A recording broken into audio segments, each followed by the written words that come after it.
It began with cold, not the gentle cold of early winter, but the deep, biting cold that settles into bone and refuses to leave. In the final days of 1944, the forests of Alsace stood rigid beneath layers of frost. Branches were coated in white. Rivers ran sluggish beneath thin sheets of ice. The air itself felt brittle, as if one wrong movement might cause the world to crack. Villages dotted the landscape like islands frozen in time, their chimneys coughing, faint smoke into skies the colour of steel. Yet beneath that quiet, another kind of storm gathered. The German High Command, desperate after the faltering momentum of the Ardennes offensive, looked toward Alsace and saw an opportunity not for victory, but for survival. Operation Northwind was born not from strength, but from the raw, unnerving knowledge that the war was slipping away. The plan called for one last push, one final attempt to shatter American lines, to sow confusion, to buy time, to claw a few more weeks from a future closing fast. The troops facing them did not imagine such an attack was coming. American units in Alsace were stretched thin, weary from months of fighting, believing the worst of winter had already passed. They repaired gear beside stoves, glowing faint orange. They wrote letters home while snow drifted softly past their barracks windows. They marched patrols through forests, where the only sound was the slow cracking of ice beneath their boots. But the forests hid more than frost. German units moved quietly through the darkness, infantry wrapped in white camouflage, tanks rumbling beneath branches heavy with snow, artillery pieces dragged into position under the curtain of night. They advanced slowly, carefully, careful not to disturb the world around them more than necessary. The cold sharpened their breath into mist. The silence carried every snapped twig like a warning. By the time the Americans realized what was coming, it was already too late. Operation Northwind began with sudden violence. Artillery fire erupted across hills and valleys, echoing off frozen ridgelines. Explosions tore through snow-covered fields, sending white plumes into the air. Villages that had been quiet hours earlier were swallowed by smoke. Communication lines buzzed with frantic calls. Units scrambled to form positions in terrain made treacherous by ice and steep, narrow roads. The fighting became a struggle of endurance. Every hill was contested. Every river crossing became a desperate stand. Every cluster of trees turned into a defensive hold. Every farmhouse became a miniature fortress. German units attacked with a ferocity driven by urgency, knowing this might be the last major offensive they would ever launch. Some pushed forward despite exhaustion, despite cold, despite diminishing supplies. Others fought with the grim knowledge that retreat meant collapse, and collapse meant the end of everything they had left. American forces resisted with equal determination, though the odds at times skewed sharply against them. Many were inexperienced, many were under strength, many held lines designed for rest, not battle. Yet, as Operation Northwind surged forward, they adapted.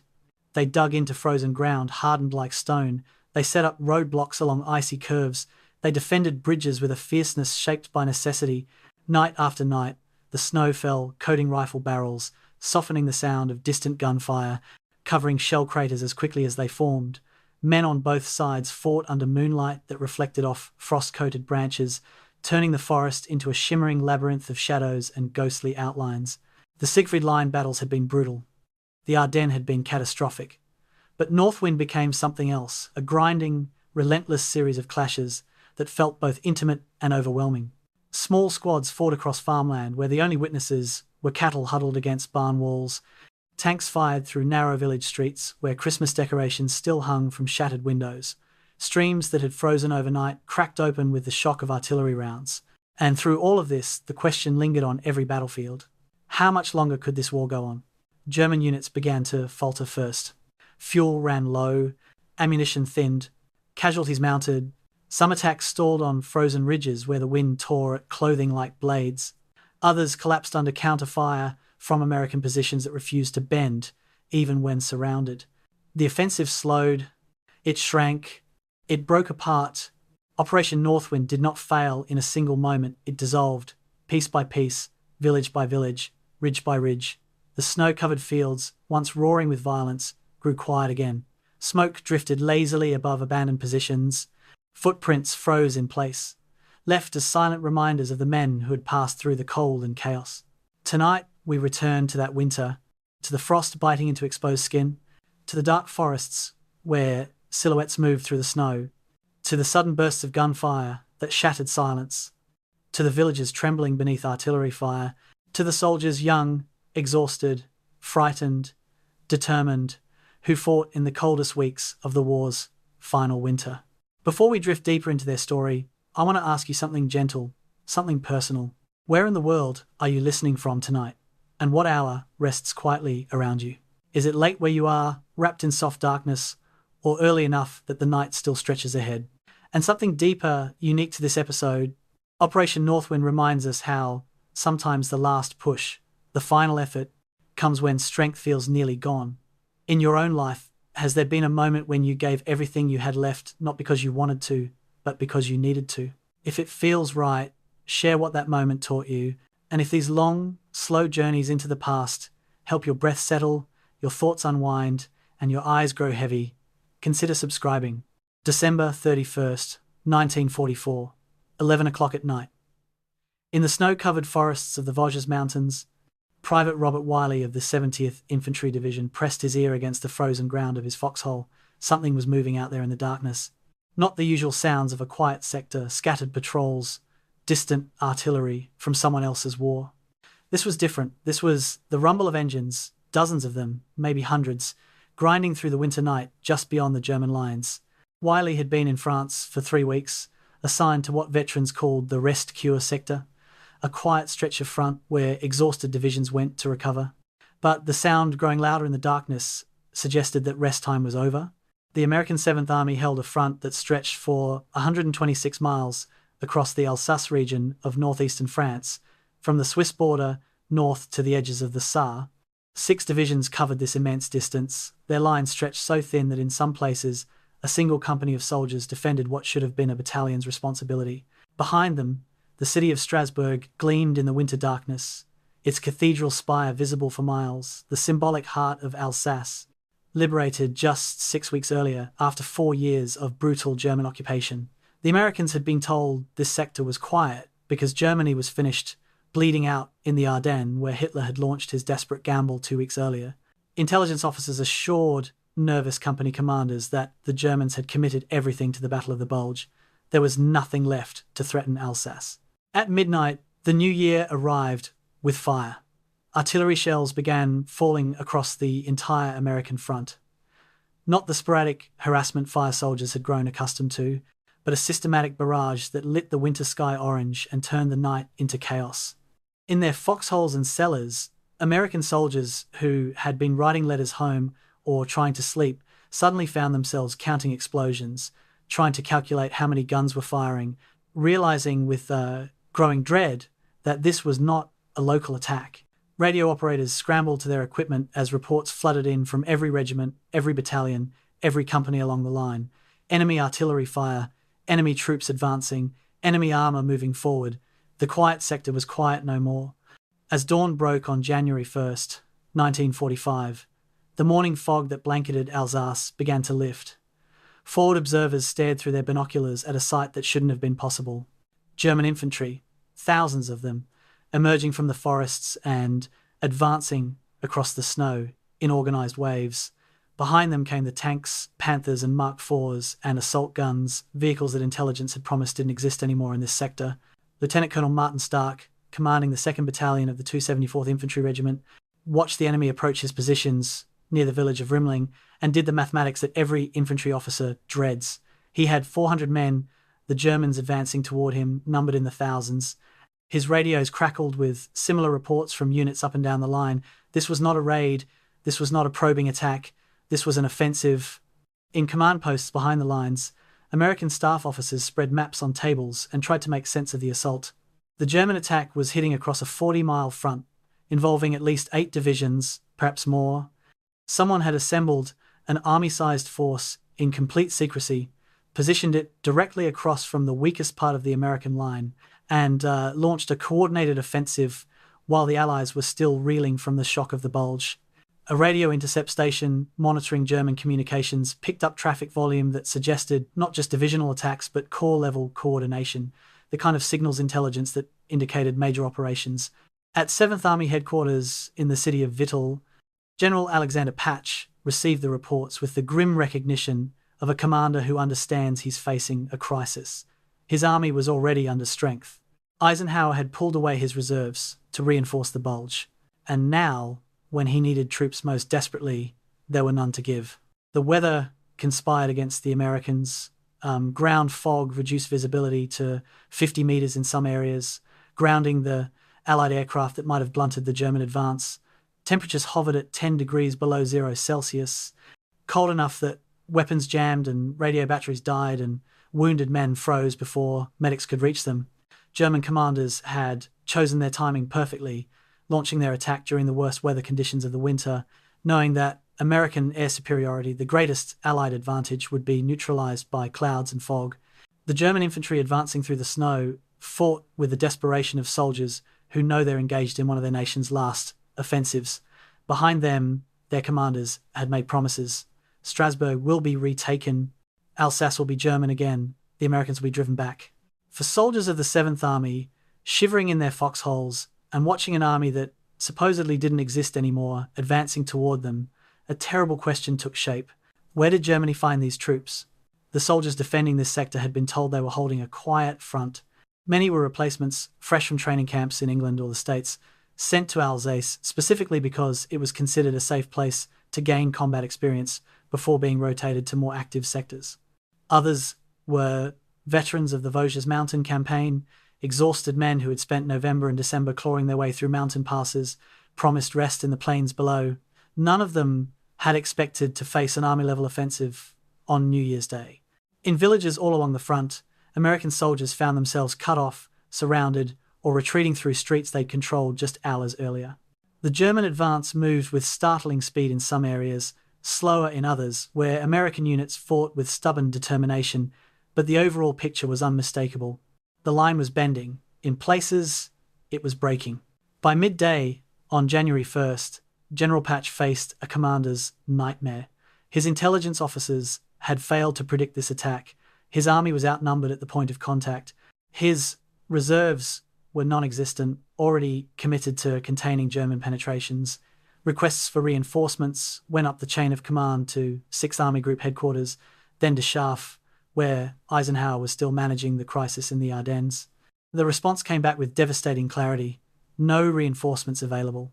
7th Army would have to hold with what it had. Patch studied his maps and recognized the terrible mathematics of defense. If his line broke, if German armor broke through into the plains, the road to Strasbourg lay open.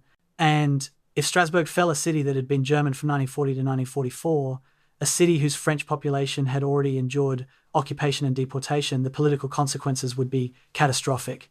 In Washington and London, the news arrived with a shock of déjà vu. Just 2 weeks after the German surprise in the Ardennes, just as Allied commanders were beginning to believe they had weathered Hitler's last throw of the dice, came reports of another offensive. Newspaper correspondents who had been focused exclusively on the Battle of the Bulge suddenly realized there was a second battle, perhaps equally dangerous, unfolding in Alsace.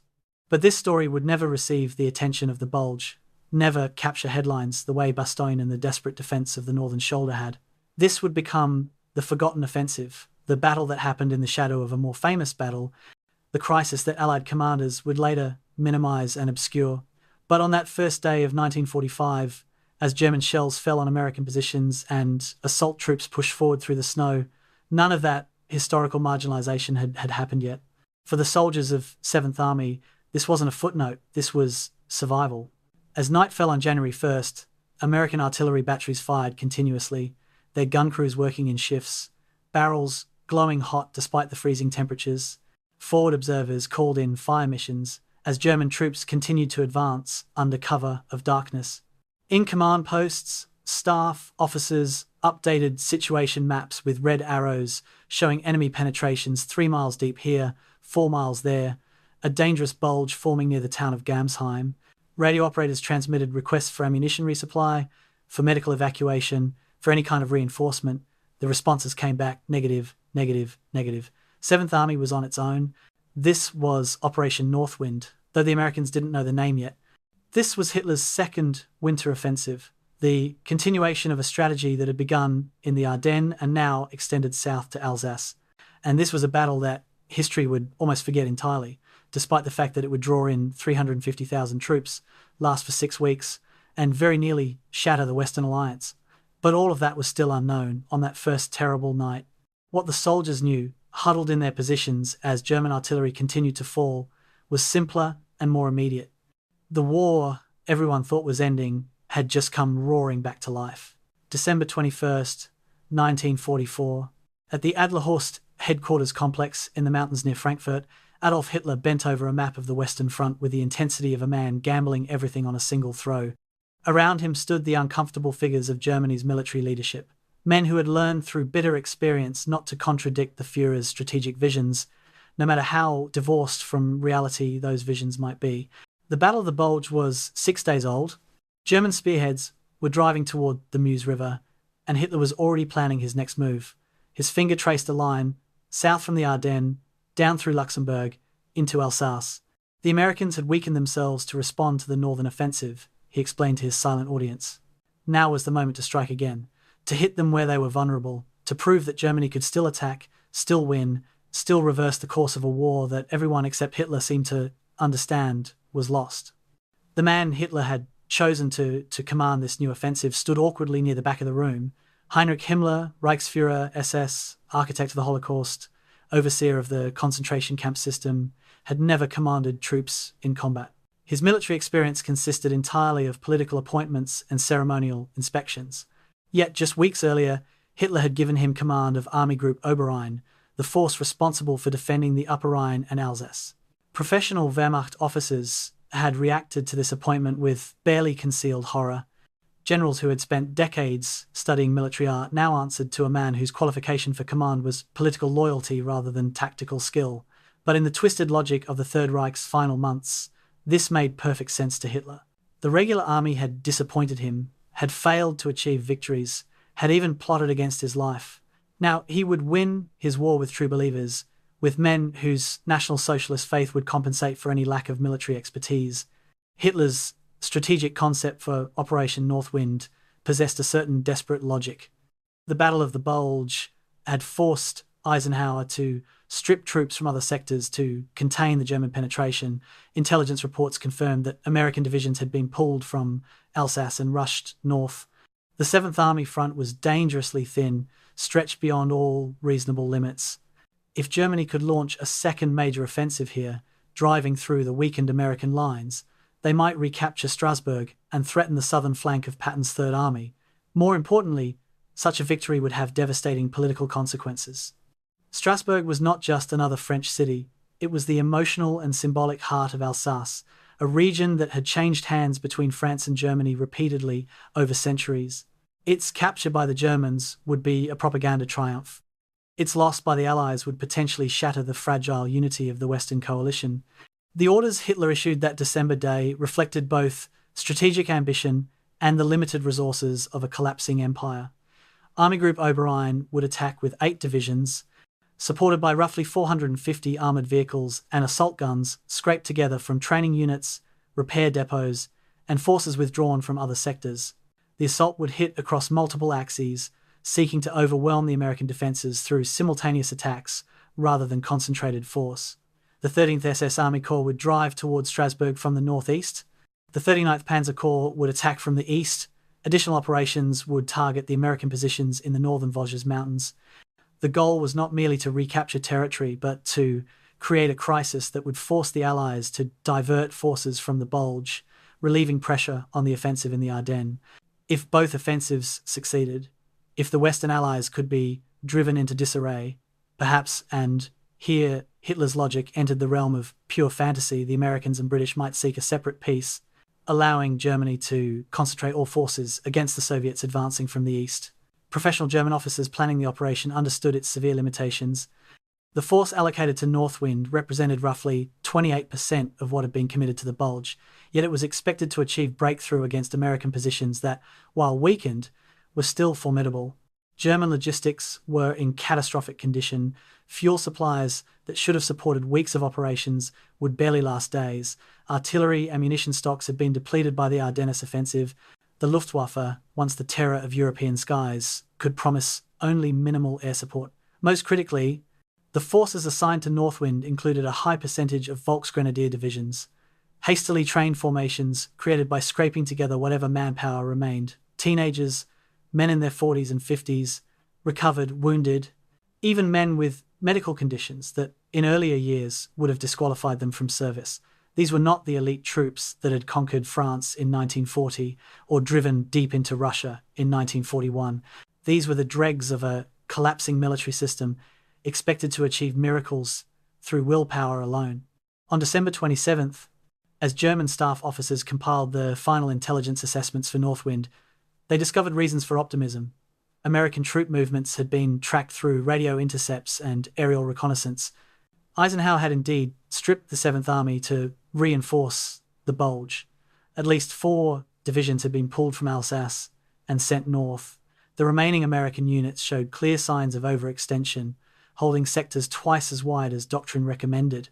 Weather forecasts predicted continued fog and low clouds, conditions that would ground Allied aircraft and negate American air superiority. Most encouragingly, there was no evidence that the Americans anticipated a second offensive. They appeared focused entirely on the Bulge, believing that Germany had committed everything to that single desperate throw. The element of surprise, that priceless commodity that the Germans had possessed at the start of the Bulge, might be achieved again in Alsace. The operational plan distributed to German commanders on December 30th contained elaborate deception measures. Radio silence would be maintained until the moment of attack. Assault units would move into position under cover of darkness, travelling on roads screened from aerial observation by dense forest. Artillery preparations would begin simultaneously across the entire front to create maximum confusion about the main axis of attack. The objective was not merely to punch through American lines, but to create panic, to make the Americans believe they faced an overwhelming force, to trigger a collapse similar to what had happened in the first days of the Bulge.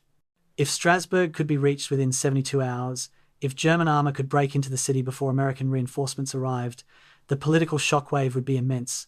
France would be humiliated, the Allied coalition would fracture, and Germany, even at this late hour, might salvage something from the ruins of Hitler's thousand-year Reich.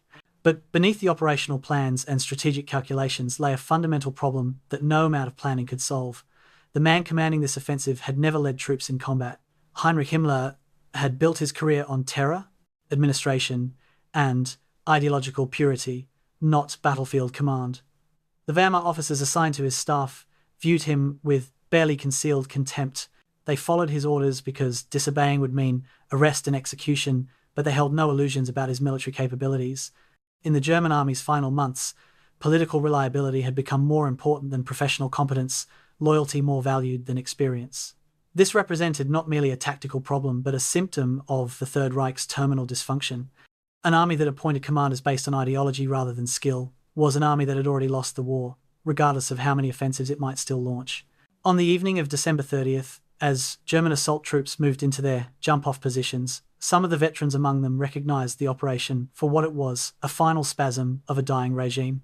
They had seen too much, fought too long, lost too many comrades to believe in victory anymore. But they would attack anyway, because orders were orders, because their families were in Germany under Allied bombs and Soviet shells, because in some cases they still believed in the cause, and in many cases because they simply didn't know what else to do. Officers briefed their men on the attack plan, reminded them that Strasbourg must be retaken, that this offensive would change everything. Some soldiers believed it, others simply checked their weapons and tried to sleep, knowing that tomorrow would bring combat and that combat meant some of them would die. The great offensive that would recapture Alsace and vindicate Hitler's strategic genius would begin at midnight, and 40 miles away, in foxholes along the American lines, men like Private Robert Wiley were hearing engine sounds in the darkness and wondering what was coming. The tragedy of Operation Northwind, visible even before the first shell was fired, lay not in the boldness of its conception, but in the fatal combination of ambitious goals and inadequate means. Hitler had ordered an offensive that required breakthrough, exploitation, and sustained advance to Strasbourg and beyond. He had provided forces barely sufficient to achieve local penetrations. He had appointed a commander with no combat experience to lead it. He had launched the attack during a season when logistics were nearly impossible and weather prevented air support. And he had done all this while the broader strategic situation, Soviet armies advancing through Poland Allied armies poised at the Rhine, German cities burning under round-the-clock bombing made any kind of victory in the West militarily meaningless. But none of that mattered to the soldiers on both sides, who would soon be killing each other in the snow. They didn't make strategy, they simply had to survive it. December 22nd, 1944. In a cramped office at 7th Army headquarters in Vittel, France, intelligence officer Major Thomas Hendricks studied a report from the French resistance about increased German rail traffic through the town of Rastatt, just across the Rhine from Alsace. The report noted unusual movements of rolling stock, trains arriving at night, activity that suggested military build-up. Hendricks marked the report, filed it in the stack of similar reports that arrived daily, and moved on to more urgent matters. The Battle of the Bulge was 9 days old, and every intelligence analyst in the European theatre of operations was focused obsessively on one question: where would the Germans strike next in the Ardennes? The idea that they might strike somewhere else entirely, that they might have concealed a second army-sized force while launching the Bulge offensive, seemed beyond the realm of possibility. Hendricks had filed the report as low priority and, by doing so, had helped ensure that the German offensive would achieve complete surprise. The intelligence failure that preceded Operation Northwind was not a simple oversight, but a systematic breakdown caused by cognitive bias, organizational dysfunction, and the psychological trauma of the Bulge surprise. Allied intelligence had been catastrophically wrong about German capabilities in the Ardennes. Ultra-intercepts had been misread, aerial reconnaissance photographs misinterpreted, and prisoner interrogations dismissed. The result had been the largest American defeat of the European War, with entire divisions surrounded and thousands of soldiers killed or captured in the first days of the offensive. The intelligence community was still reeling from this failure, still conducting inquiries into how they had missed the signs, still trying to understand how Germany had hidden an entire army. And in this atmosphere of self-recrimination and desperate face-saving, the warning signs of a second offensive in Alsace were systematically ignored. On December 26th, aerial reconnaissance aircraft photographing the Rhine frontier near Alsace captured images that should have triggered alarm. Photo interpreters studying the pictures noted fresh vehicle tracks in snow, suggesting substantial troop movements. They noted camouflaged positions that appeared recently occupied. They counted what appeared to be assembly areas for armoured vehicles. But the photos were analysed through the lens of prevailing assumptions. Germany was exhausted by the Bulge, incapable of mounting operations elsewhere, likely withdrawing troops to defend the Reich itself. The photo interpreters marked their findings as probable repositioning and defensive preparations, not recognising them as the signature of an impending offensive. The photographs that might have warned of Northwind were filed away as interesting but not urgent. No one connected them to the French resistance reports of rail traffic. No one wondered why Germany would be repositioning so many troops to a quiet sector. Radio intercept stations monitoring German communications picked up anomalies that, in retrospect, screamed offensive preparation. Between December 20th and December 30th, Allied listening posts detected 47 German radio messages referencing operations in Alsace. Traffic analysis showed new division call signs appearing in the region. The volume of radio traffic increased substantially in the last week of December, but ultra-analysts, traumatized by their failure to predict the Bulge, had developed a new theory. Germany was using radio deception to hide withdrawals, creating phantom divisions with radio traffic while secretly pulling real forces back to defend the Rhine. Every genuine indicator of German build-up was thus interpreted through this lens of deception. The radio intercepts that should have warned of Northwind were dismissed as elaborate German efforts to convince the Allies that forces remained in Alsace when in fact they were being moved elsewhere. The organisational problems underlying this intelligence failure were structural. 7th Army's intelligence section consisted of 34 officers responsible for analysing threats across a 126-mile front. By comparison, 12th Army Group's intelligence section employed 89 officers covering an 85-mile front. The 7th Army was undermanned, overwhelmed with data, and receiving no priority for intelligence resources because Charve considered it a secondary front. French intelligence organisations were providing information, 127 reports about German activity in the Alsace sector during December, but inter-Allied friction meant that only 12 of these reports were forwarded to American commanders. The French were still angry about perceived American slights, still sensitive about being treated as junior partners, and this resentment created gaps in the intelligence sharing process that German operational security exploited perfectly. On December 29th, just 3 days before the offensive, prisoner interrogations provided what should have been decisive warning. 2 German deserters, captured by a patrol of the 45th Infantry Division, provided detailed information about upcoming operations. They named the date of the attack January 1st. They described objectives Strasbourg and the elimination of American positions in the Vosges. They even provided order of battle information about the divisions involved. The interrogation reports were forwarded up the chain of command, where analysts did exactly what they had done with similar reports before the Bulge. They assumed the prisoners were plants, fed false information by German intelligence to create panic. The deserters' warnings were marked as possible deception and given minimal weight. No special alerts were issued, no troop dispositions were changed. The most specific warning Allied intelligence received about Northwind was filed away as probable misinformation.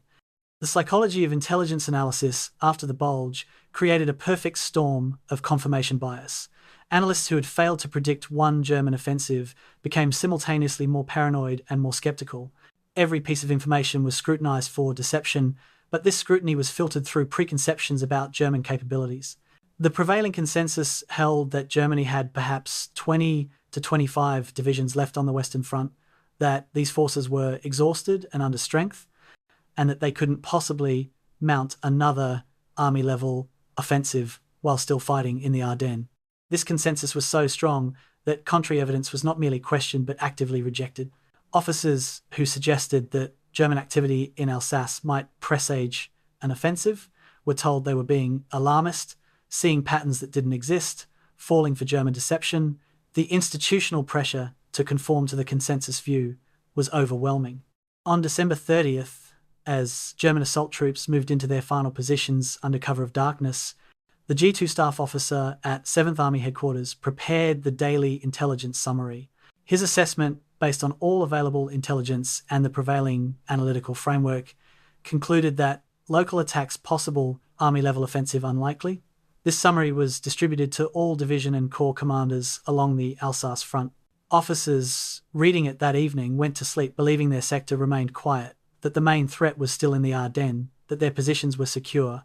Some noted the increased German artillery fire that began around 11 o'clock that night, but interpreted it as harassment fire, nothing more.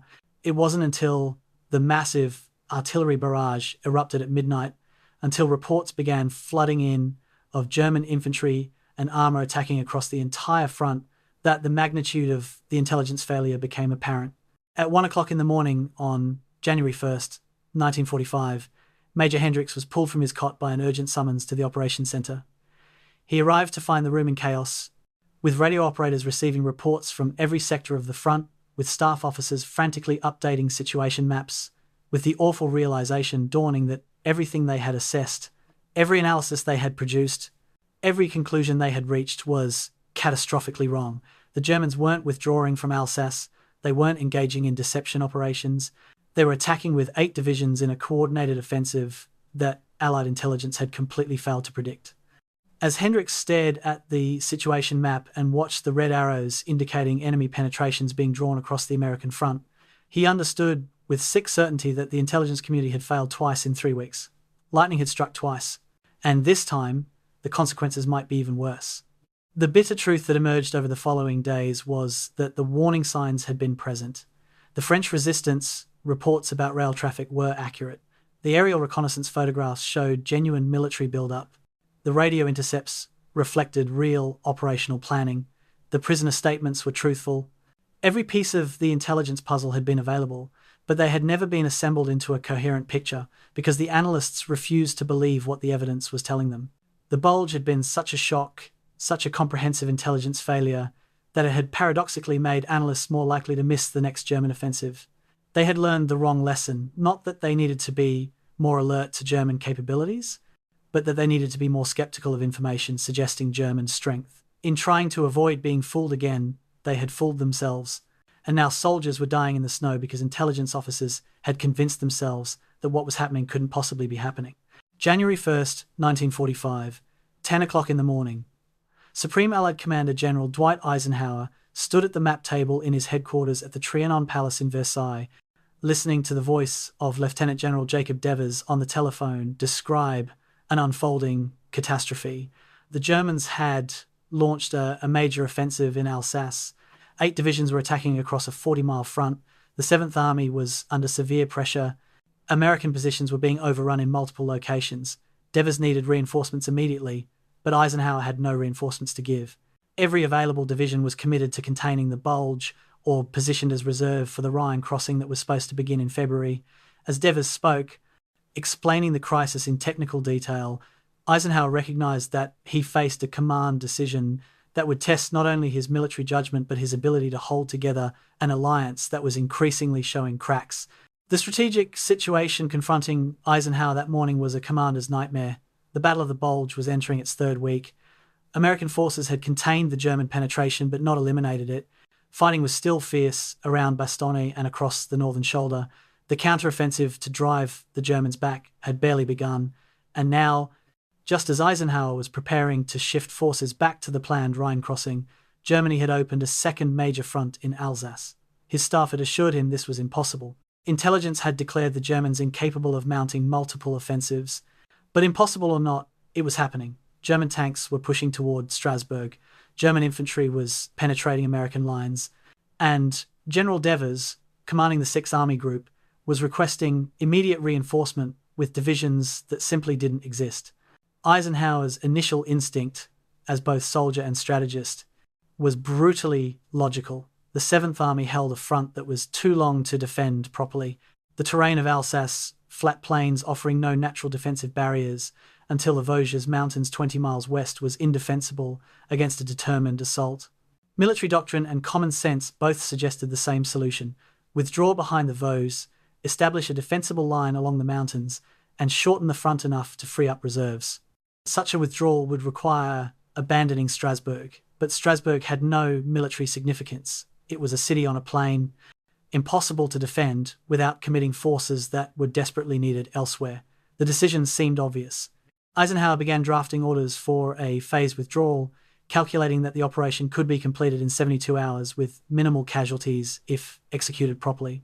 On January 2nd, before those orders could be transmitted, French General Charles de Gaulle arrived at Eisenhower's headquarters without appointment or warning. De Gaulle, leader of Free France and commander of French forces fighting under Allied command, had learned of the proposed withdrawal through French liaison officers. He had immediately flown to Versailles. Now he stood in Eisenhower's office, 6 feet 5 inches of barely contained fury, and delivered an ultimatum that would transform a military decision into a political crisis. If American forces withdrew from Strasbourg, if they abandoned the city to German recapture, France would immediately withdraw from the integrated Allied command structure.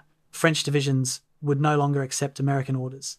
De Gaulle himself would resign as French commander. The Western Alliance, already strained by disputes over strategy and national pride, would effectively shatter, and the war would continue, but without the unity of purpose that had sustained it since Normandy. Eisenhower, who had spent 3 years managing the egos and sensitivities of an alliance that included Americans, British, French, Poles, Canadians, and a dozen other nationalities, understood immediately that this was not a bluff. De Gaulle meant every word. The French viewed Strasbourg not as a military objective, but as a sacred symbol of French sovereignty. The city had been annexed by Germany in 1870 after the Franco-Prussian War, returned to France in 1918 after World War I, annexed again by Germany in 1940 after the defeat of France, liberated in November 1944 by Free French forces. For Alsace's population, and for France itself, Strasbourg represented everything they had suffered under German occupation. To abandon it without a fight would be seen as betrayal. French public opinion would turn violently against the Americans, de Gaulle's government would likely fall, and the broader consequences for Allied unity were incalculable. Over the next 48 hours, Eisenhower found himself caught between irreconcilable imperatives. Military logic demanded withdrawal to a defensible line. Political necessity demanded holding Strasbourg at any cost. His staff prepared detailed assessments showing that defending the city would require committing forces that could not be spared, that the 7th Army would have to hold indefensible positions, that casualties would be higher than necessary. But those military calculations ran headlong into political reality. On January 3rd, British Prime Minister Winston Churchill sent an urgent cable to President Roosevelt. "The French will never forgive us if we abandon Strasbourg. The political consequences could be catastrophic," Roosevelt replied, with equal urgency. "Support Eisenhower's decision, whatever it may be, but understand the French position has merit." The decision was being elevated above Eisenhower's level, becoming a matter of grand strategy rather than tactical disposition. The forces arrayed against Eisenhower's proposed withdrawal included not just de Gaulle but the entire French political and military establishment. French newspapers, learning of the possibility, published editorials comparing American abandonment of Strasbourg to British abandonment of France in 1940.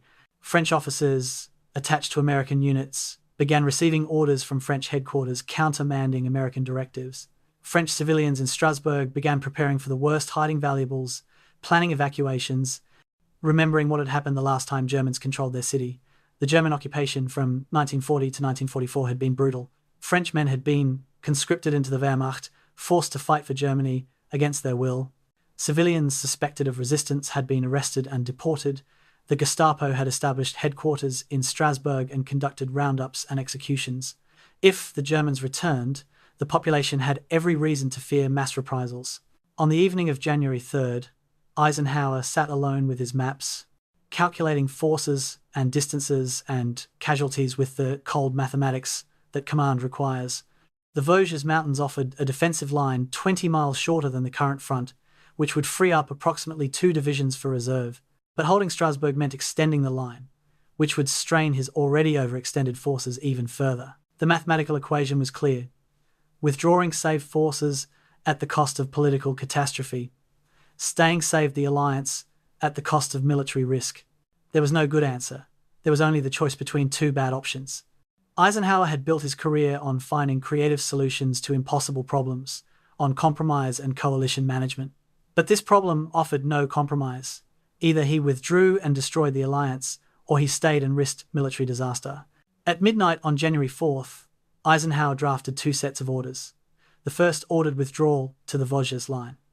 The second ordered 7th Army to hold its current positions and defend Strasbourg. He sat with both sets of orders before him, unsigned, considering the consequences of each choice.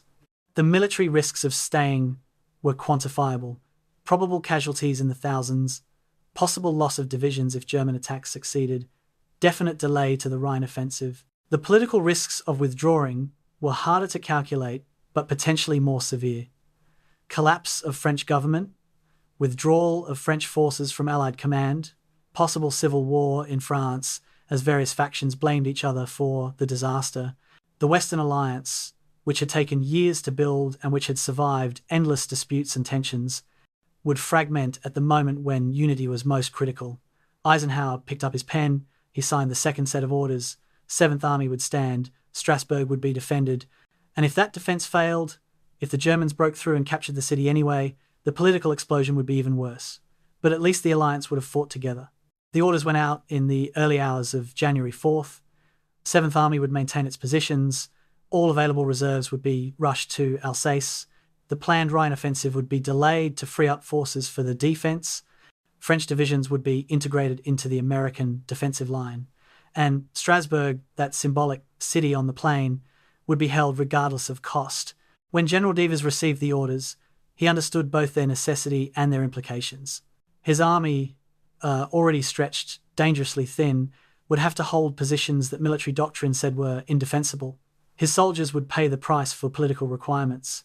Some of them would die defending ground that had no military value, sacrificed to preserve an alliance that was always more fragile than anyone wanted to admit. But such was the nature of coalition warfare. Strategy was made not just in conference rooms looking at maps, but in political negotiations where military logic was only one factor among many, and sometimes generals received orders that made no military sense at all. They followed them anyway, because the alternative was worse. January 1st, 1945, dawn.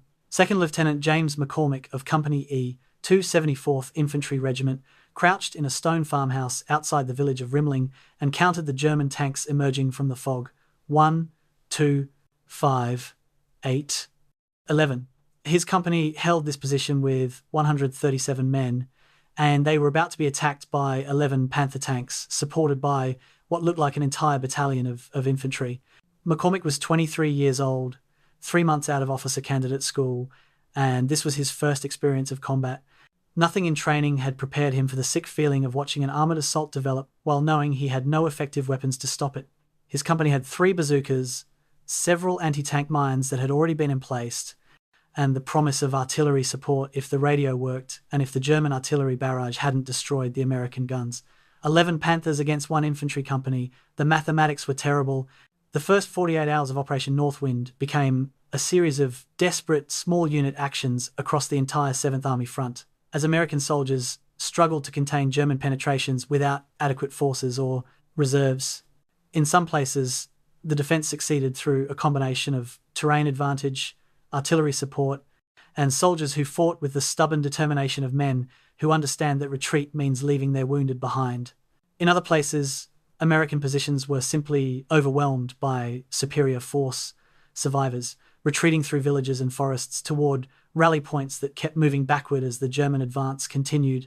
The weather remained Germany's ally fog and low clouds that grounded Allied aircraft and reduced visibility to the point where battles were fought at point-blank range, where American soldiers couldn't see the German positions they were fighting against until they were already under fire. At Rimling, Lieutenant McCormick's defence lasted 4 hours. The German tanks advanced methodically, their commanders having learned through bitter experience to be cautious around American positions. The lead Panther struck a mine that blew its track off, blocking the road and forcing the following tanks to manoeuvre around it. This gave one of McCormick's bazooka teams an opportunity to fire at the second tank's side armour, where the Panther was vulnerable.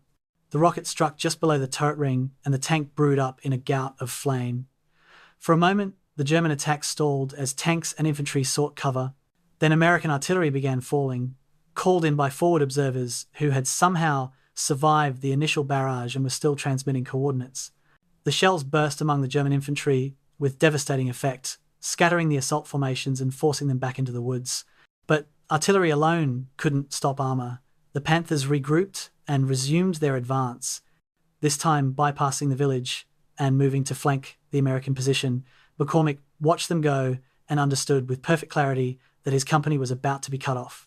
German infantry was already infiltrating through the forest to the south. More tanks were moving north. In another 30 minutes, maybe an hour, his position would be surrounded. Battalion headquarters was 4 miles away, and the road between here and there was under German fire. McCormick made the decision that junior officers all along the line were making that morning withdraw before encirclement becomes impossible. His company pulled back through Rimling in sections, one platoon covering while another displaced, moving through streets where civilians stared from cellar windows at American soldiers retreating past them. By noon, Rimling was in German hands. Company E had suffered 37 casualties, more than a quarter of its strength, and fallen back to new positions that were already under attack. Similar scenes played out across dozens of villages and crossroads that first day. At Groß-Redeshing, an entire American battalion was surrounded by midday, fighting desperately to keep a corridor open for withdrawal. At Haspelskierd, German paratroopers infiltrated through dense forest and reached the American command post before anyone realized they'd penetrated that far vicious close-quarters fighting with grenades, rifle butts, and trench knives that left the command post a charnel house. At Wing and Samoda, American troops retreated through a town in flames, German artillery having set fire to wooden buildings that lit the winter sky orange. The pattern across the front was consistent. German forces achieving local breakthroughs, American units fighting delaying actions, the entire 7th Army line bending backward under pressure that never let up. By nightfall on January 1st, the 70th Infantry Division had suffered approximately 800 casualties, nearly 9% of its strength, with the fighting continuing through the night as German troops pushed their advantage. The 45th Division reported 600 casualties, the 79th Division another 400. Medical aid stations overflowed with wounded men, medics working by candlelight because generator fuel was being saved for radios and command posts. Ambulances couldn't reach forward positions because German fire controlled the roads. Wounded soldiers lay in cellars and ditches, waiting for evacuation that might not come until the line stabilized, if it ever did. Battalion surgeons performed amputations in farmhouse kitchens using whiskey for anesthesia because morphine supplies were already running low. knowing that many of these men would die from shock or infection before they reached proper hospitals. The American artillery batteries scattered behind the infantry positions fired continuously through the first 2 days, gun crews working in shifts, barrels glowing red hot despite temperatures well below freezing. The math of ammunition expenditure became critical. 7th Army's artillery arm fired 140,000 shells in the first 48 hours of Northwind, roughly 20% of the monthly allocation. At that rate, stocks would be exhausted within 10 days. Fire direction centers, plotted targets, constantly German assembly areas, suspected tank concentrations, road junctions where German supply columns were moving forward. Forward observers, those soldiers with perhaps the most dangerous job on the battlefield, crouched in church steeples and farmhouse attics, directing fire via radio while German infantry hunted for them. 19 forward observers were killed in the first 2 days of Northwind. Their job was essential. American artillery was the most effective weapon stopping the German advance, and their life expectancy was measured in hours. On January 2nd, as the German offensive entered its second day, certain defensive positions became critical to the entire American line. The fortress of Bitchy, a massive stone fortification in the northern Vosges, found itself surrounded by the German advance but refused to surrender. The garrison, reinforced by elements of the 100th Infantry Division, held a position that controlled key roads and dominated the terrain around it.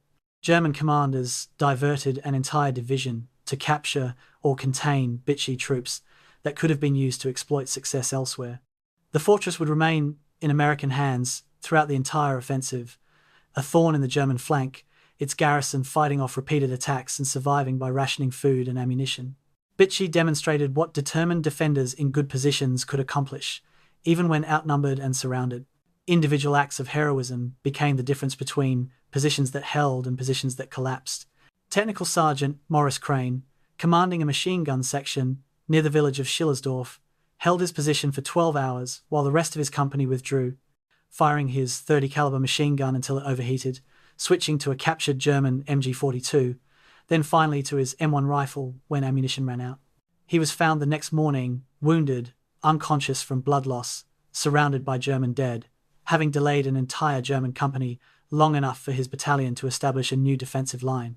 Crane would receive the Medal of Honor, one of 3 awarded during Operation Northwind, his citation noting that he single-handedly held a position against overwhelming odds, inflicting heavy casualties on the enemy and covering the withdrawal of his unit. By the evening of January 2nd, American commanders attempting to assess the situation faced a picture of confused but critical danger. German forces had achieved penetrations of up to 6 miles in some sectors. Key villages had been lost. American units were falling back across the front, some in good order, others in near panic. Casualty reports continued to climb. Ammunition stocks were being depleted faster than supply could replenish them. And yet, the line had not broken completely. The German advance, while successful in places, had not achieved breakthrough to Strasbourg. American resistance, though pushed back, had not collapsed. The desperate stands at places like Rimling and Bitchy had bought time, inflicted casualties, and demonstrated that 7th Army would not break easily. But time was running out. German reserves were still uncommitted. The weather remained foul, grounding American aircraft, and reinforcements would not arrive for days. The soldiers in the foxholes, shivering in the January cold, understood better than any general what the situation meant. They were losing, slowly, perhaps, but losing nonetheless. The question was whether they could hold long enough for something to change. January 2nd, 1945. Army Group Oberrhein, Headquarters, Baden-Baden, Germany. Heinrich Himmler stood before a situation map covered with symbols representing divisions, corps, and attack axes, trying to make sense of reports that contradicted each other in almost every detail. The 13th SS Corps reported breakthrough and rapid advance. The 39th Panzer Corps reported stiff resistance and minimal progress. His chief of staff, a professional Wehrmacht officer named Siegfried Westphal, was explaining that the situation required immediate commitment of reserves to exploit the SS Corps' success. But Himmler wasn't listening. He was composing in his mind the propaganda bulletin he would issue that evening, the announcement that would declare Strasbourg recaptured and Alsace returned to German control, the fact that German troops were still miles from Strasbourg, that the breakthrough was far from complete, that enemy resistance remained fierce. These were details that could be adjusted to fit the narrative he wanted to tell. The appointment of Heinrich Himmler to command Army Group Oberrhein represented the Third Reich's terminal dysfunction, made manifest in a single personnel decision. Himmler had never commanded troops in combat. His military experience consisted entirely of ceremonial reviews, inspections of SS formations, and administrative oversight of the Waffen-SS, which he ran more as a political organization than a fighting force. He understood nothing of logistics, little of tactics, and possessed no instinct for the fluid decision-making that battlefield command required. Yet Hitler had given him responsibility for an army-level operation, trusting that National Socialist zeal would compensate for lack of experience. Professional Wehrmacht generals assigned to Himmler's staff regarded their commander with emotions ranging from contempt to horror. They followed his orders because refusing meant arrest and probable execution, but they held no illusions about the operation's chances under such leadership. On January 3rd, as the offensive entered its critical phase, Himmler's command incompetence began undermining what successes had been achieved. The 10th SS Panzer Division Frundsberg reported reaching a position just 3 miles from Strasbourg's outskirts, having punched through American defenses in a narrow salient that offered a clear path to the city. The division commander requested immediate commitment of the 17th SS Panzergrenadier Division from reserve to exploit this breakthrough. Reaching Strasbourg within 24 hours was possible if reserves moved immediately, but Himmler refused the request. He wanted to preserve the 17th SS for the victory parade into Strasbourg, wanted those troops fresh and impressive for the propaganda photographs that would show German triumph. His chief of staff argued strenuously that military necessity required commitment now, that opportunities on the battlefield existed only briefly before enemy reaction closed them. Himmler remained adamant. The reserves would wait. The opportunity that might have broken the American line that day was lost. By the time Himmler changed his mind 18 hours later, American reinforcements had arrived and sealed the breach. The 10th SS Panzer Division, having advanced boldly in expectation of support, found itself isolated and under counterattack from 3 sides. It barely escaped encirclement, falling back with heavy losses. Officers who had fought across Russia and France understood exactly what had happened. Their commander had squandered a decisive moment because he valued propaganda over military reality. Similar scenes repeated across the front as Himmler issued contradictory orders, changed objectives without informing subordinate units, and spent more time crafting press releases than coordinating operations. The professional Wehrmacht officers serving under Himmler developed informal communication networks to bypass his authority. General Hermann Balck, commanding the 39th Panzer Corps, and General Hans von Obstfelder, commanding the 1st Army, exchanged coded messages that amounted to tactical coordination without reference to Army Group headquarters. When Himmler issued orders that made no tactical sense, division commanders interpreted them creatively or simply ignored them, trusting that the chaos of battle would obscure their insubordination. This parallel command structure allowed German operations to continue with some coherence despite Himmler's interference, but it created enormous friction and prevented the kind of unified operational concept that might have achieved breakthrough. Different corps attacked toward different objectives at different times, unable to create the concentrated force that breakthrough required. The logistics situation, already precarious, deteriorated into chaos under Himmler's administration. German forces had fuel for approximately 4 days of intensive operations when the offensive began.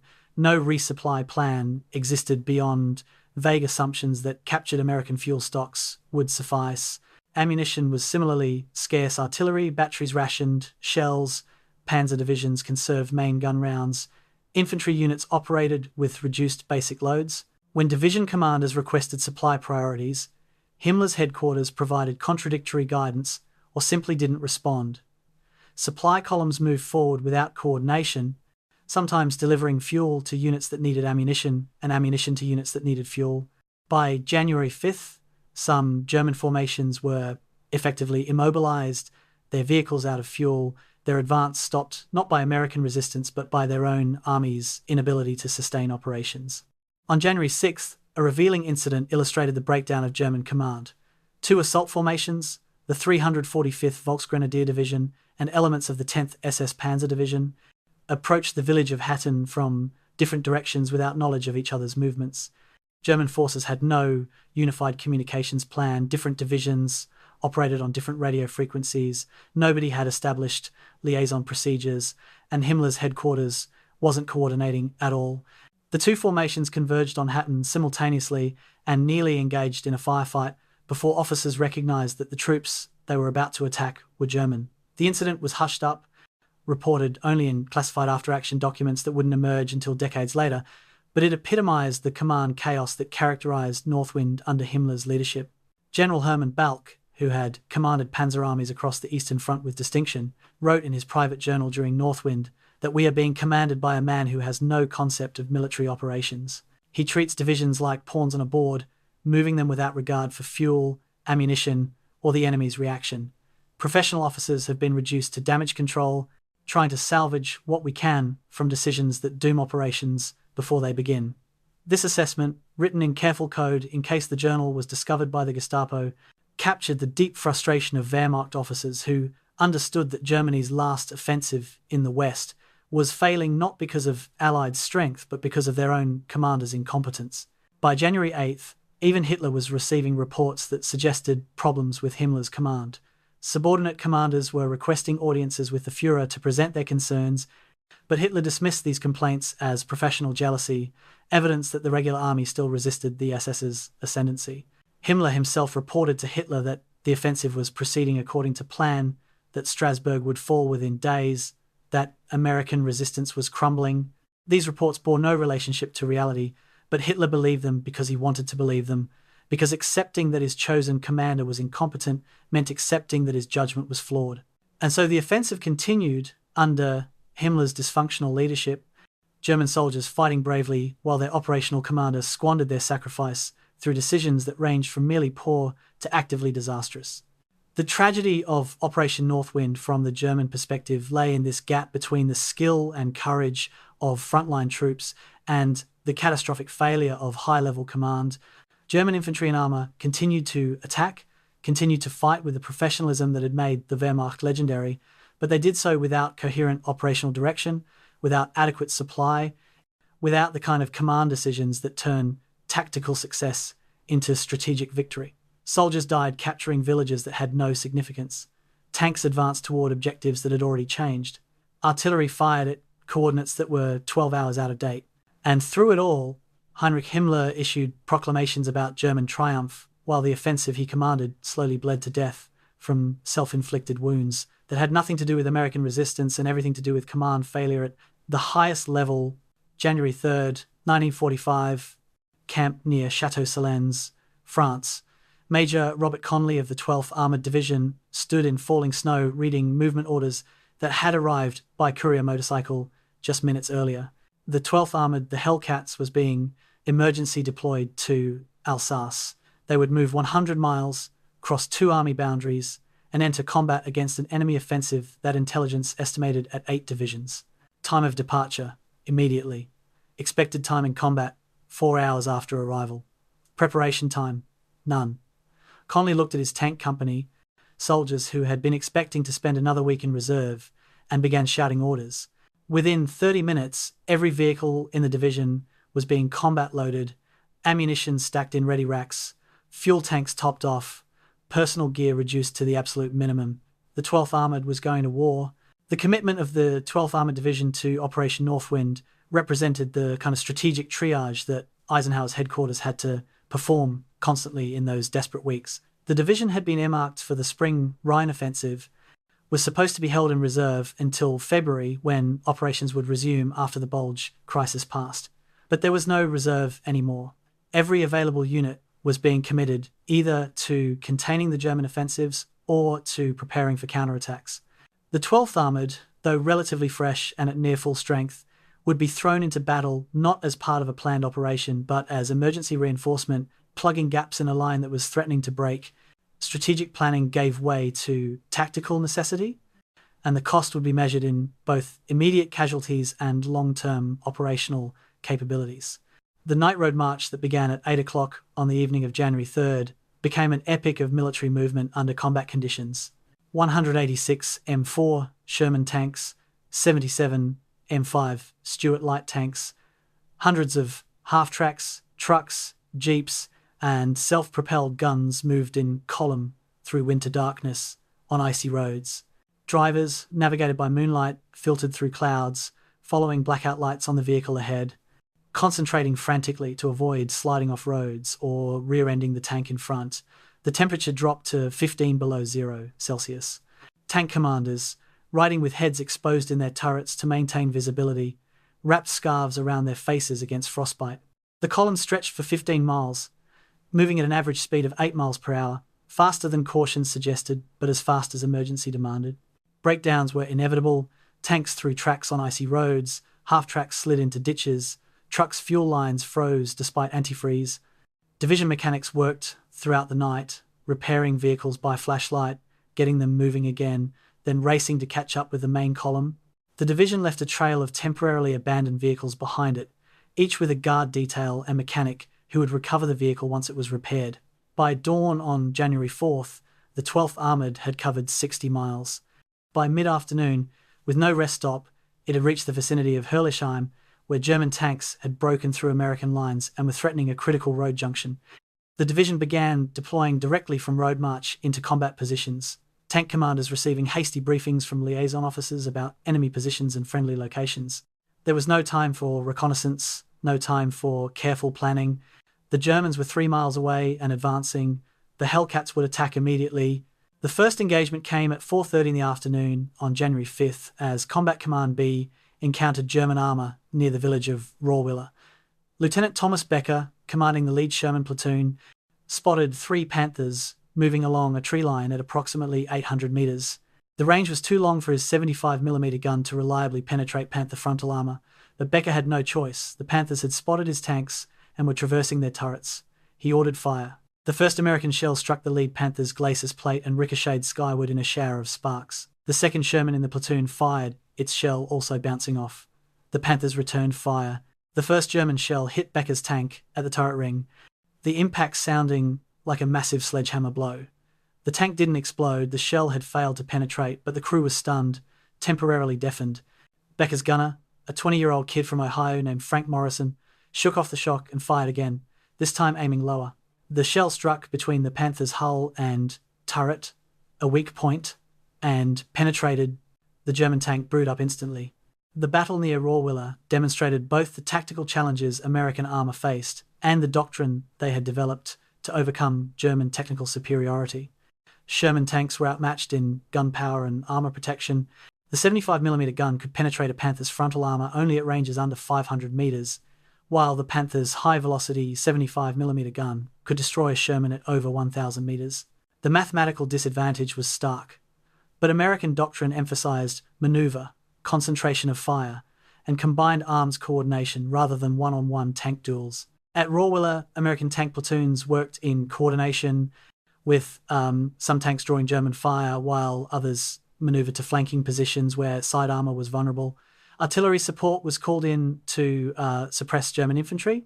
Tank destroyers with more powerful guns engaged from distance, while Shermans closed to point-blank range. On January 6th, the 12th Armoured Division participated in a coordinated counterattack alongside the 36th Infantry Division and elements of French armoured units. The objective was to eliminate a German salient that had penetrated to within 5 miles of Strasbourg. The attack jumped off at dawn with an artillery barrage, American guns firing for 30 minutes to suppress German positions. Then the tanks moved forward, infantry following in half-tracks, advancing across frozen fields toward villages held by German paratroopers and SS troops. The fighting was brutal and methodical. Each village became a separate battle, each farmhouse a strong point. German troops fought with the determination of soldiers who understood this was their army's last offensive, that failure here meant final defeat. American troops fought with equal determination, knowing that if this line broke, Strasbourg might fall, and with it, the entire Allied coalition. The cost of stopping the German advance became evident in the casualty reports and vehicle losses. In 3 days of combat, the 12th Armoured Division destroyed 31 German tanks and assault guns, but lost 28 of its own Shermans. The kill ratio was nearly 1-to-1, a testament to German gunnery and armour quality.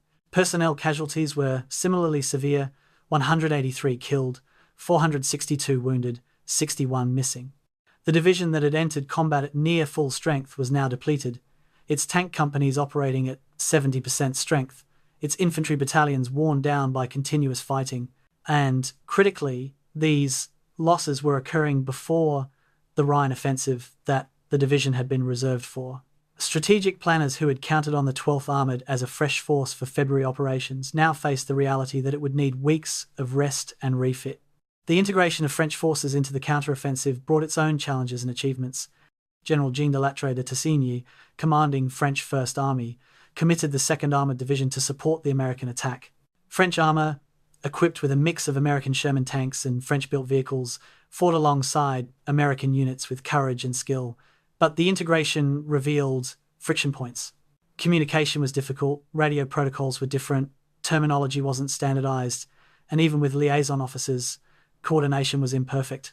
French commanders chafed at taking orders from American officers, seeing themselves as co-equal allies rather than subordinates. American commanders found French units sometimes interpreted orders creatively, attacking objectives they thought more important than those assigned. But despite these frictions, the alliance held.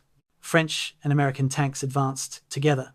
French and American artillery supported each other's attacks. And slowly, at terrible cost, the German salient was compressed. By January 8th, the counterattack had stabilized the southern portion of the front. German advances had been checked. Some ground had been retaken. The immediate threat to Strasbourg had been reduced, though not eliminated. Tank battalion commanders surveying the battlefield saw landscapes littered with destroyed vehicles, American Shermans with their turrets blown off, German Panthers burned out, half-tracks riddled with shell holes, trucks smashed by artillery. The frozen ground was too hard for quick burial, so the dead lay where they had fallen. American and German soldiers, sometimes within meters of each other, united in death, if not in life. Medical units worked continuously, field hospitals overwhelmed with casualties. Surgeons who should have had time to carefully repair wounds instead had to perform triage, deciding who might survive and who was beyond help, making choices that would haunt them for the rest of their lives. Tank crews who survived these first battles developed grim wisdom about fighting Panthers and Tigers. They learned to aim for specific weak points, the lower glacis plate, the turret ring, the rear engine compartment. They learned that attacking from multiple directions was essential, that isolated Shermans died quickly, but coordinated platoons could survive. They learned the sound of different German guns, the crack of the Panther's 75mm, the deeper boom of the Tiger's 88mm, and how to react when they heard those sounds. Most of all, they learned that courage and skill and determination could overcome technical inferiority, but only at terrible cost. Every German tank they destroyed seemed to cost multiple American tanks. Every village they captured cost casualties they could barely afford. And the offensive that had required this sacrifice was only beginning. January 2nd, 1945. Strasbourg, France. Marie Klein, 12 years old, woke to the sound of artillery for the first time since the liberation in November. She had lived through 4 years of German occupation, had seen Wehrmacht soldiers patrolling her street, had endured the fear and humiliation of conquered people. Liberation by French forces 2 months earlier had felt like awakening from a nightmare. Now, lying in bed, listening to the distant rumble of guns, Marie felt the nightmare returning. Her father was downstairs, listening to the radio, trying to understand what was happening. The announcements were vague: military operations in progress, citizens should remain calm, but the artillery said more than any official statement. The Germans were coming back. The population of Strasbourg numbered approximately 193,000, but many had already fled west after liberation, fearing German return. Those who remained were largely people too old, too poor, or too attached to their homes to leave. They were also people who remembered with terrible clarity what German occupation meant. The Nazis had annexed Alsace in 1940 and immediately begun Germanization, French language banned, French names changed to German equivalents, French culture suppressed. Men had been conscripted into the Wehrmacht as malgré nous, against our will, forced to fight for Germany.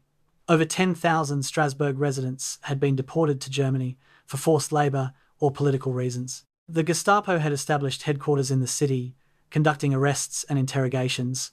Those who resisted or were suspected of resistance disappeared into concentration camps. Liberation had ended this nightmare. The thought of its return was unbearable. On January 3rd, Mayor Pierre Flimlin met with General Jean de Lattre de Tassigny at French First Army headquarters.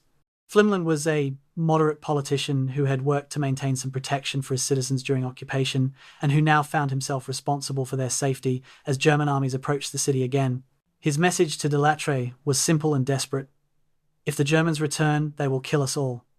Everyone who welcomed liberation, everyone who celebrated when French troops entered the city, everyone who removed German signs and raised French flags, we will be marked as traitors. The reprisals will be terrible. De Lattre, a professional soldier who understood both military necessity and political reality, made a promise he wasn't certain he could keep. The Germans will not enter Strasbourg. France will defend this city to the last man. Between January 4th and January 7th, as German forces pushed to within 8 miles of the city centre, Strasbourg's population prepared for siege.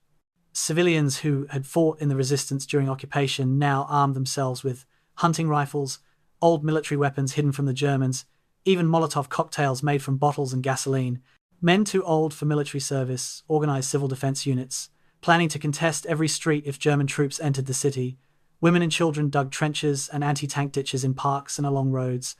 The city government converted cellars into shelters, stockpiled food and medical supplies, and prepared emergency evacuation plans for hospitals and schools. The preparations had a desperate, improvised quality because nobody had expected to defend Strasbourg against German attack. The city was supposed to be safely in Allied hands behind secure front lines. The reality that German tanks might drive down the Avenue de la Liberté within days was something the population could barely process. American loudspeaker units positioned around the city broadcast messages in French and citizens of Strasbourg. American and French forces will defend your city. Do not panic, do not flee, trust in your liberators. These broadcasts were intended to prevent mass exodus that would clog roads needed for military movement and to maintain civilian morale.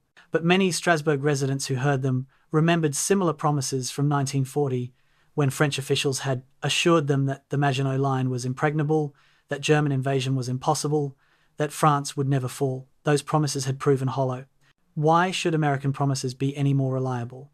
Trust had to be earned, not proclaimed, and the Americans had yet to prove they would truly fight for French soil. The psychological impact of near abandonment would shape Strasbourg's relationship with its liberators for decades. French liaison officers brought news of the debate in Allied High Command about withdrawing to the Vosges, about Eisenhower's initial plan to abandon the city. This information spread through Strasbourg despite official secrecy. Residents learned that American generals had considered sacrificing their city for strategic convenience, had valued shortening their defensive line more than French lives and French sovereignty. The fact that Eisenhower ultimately decided to hold Strasbourg didn't erase the knowledge that abandonment had been seriously considered. De Gaulle's ultimatum had saved the city, but the fact that such an ultimatum had been necessary revealed how little weight French interests carried in American calculations. Children like Marie Klein experienced the crisis differently than adults, but no less intensely. Schools closed as teachers either fled or joined civil defense efforts. Families huddled in cellars when artillery fire grew close enough to be dangerous. Not the distant rumble of the first days, but the sharp crashes of shells landing in the city itself. Marie kept a diary, writing entries by candlelight when electricity failed, recording a child's perspective on war. January 8th, Papa says the Americans will protect us. Maman is packing bags in case we must leave. I can hear the guns. They sound closer today. I think about my friend Francine, who left with her family last month. She is in Paris now, safe. I wish we had gone too, but Papa says this is our home and we will not abandon it again. The diary, preserved in archives, provides a window into civilian experience of military crisis, the fear and uncertainty and desperate hope that characterized those January days.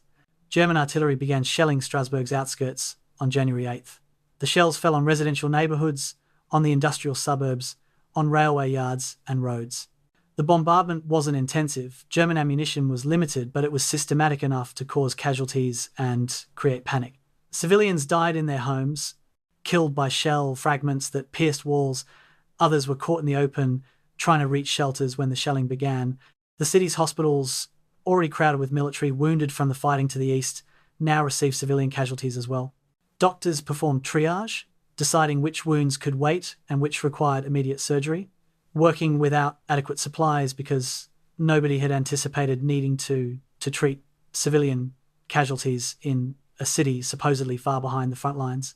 The presence of Malgrenus in German ranks added another layer of tragedy to the battle. These were Alsatian men conscripted into the Wehrmacht, forced to fight for Germany against their will, now attacking toward their home region. Some had been captured by American forces and now sat in POW camps, trying to explain to interrogators that they were really French, that they had been forced to wear German uniforms.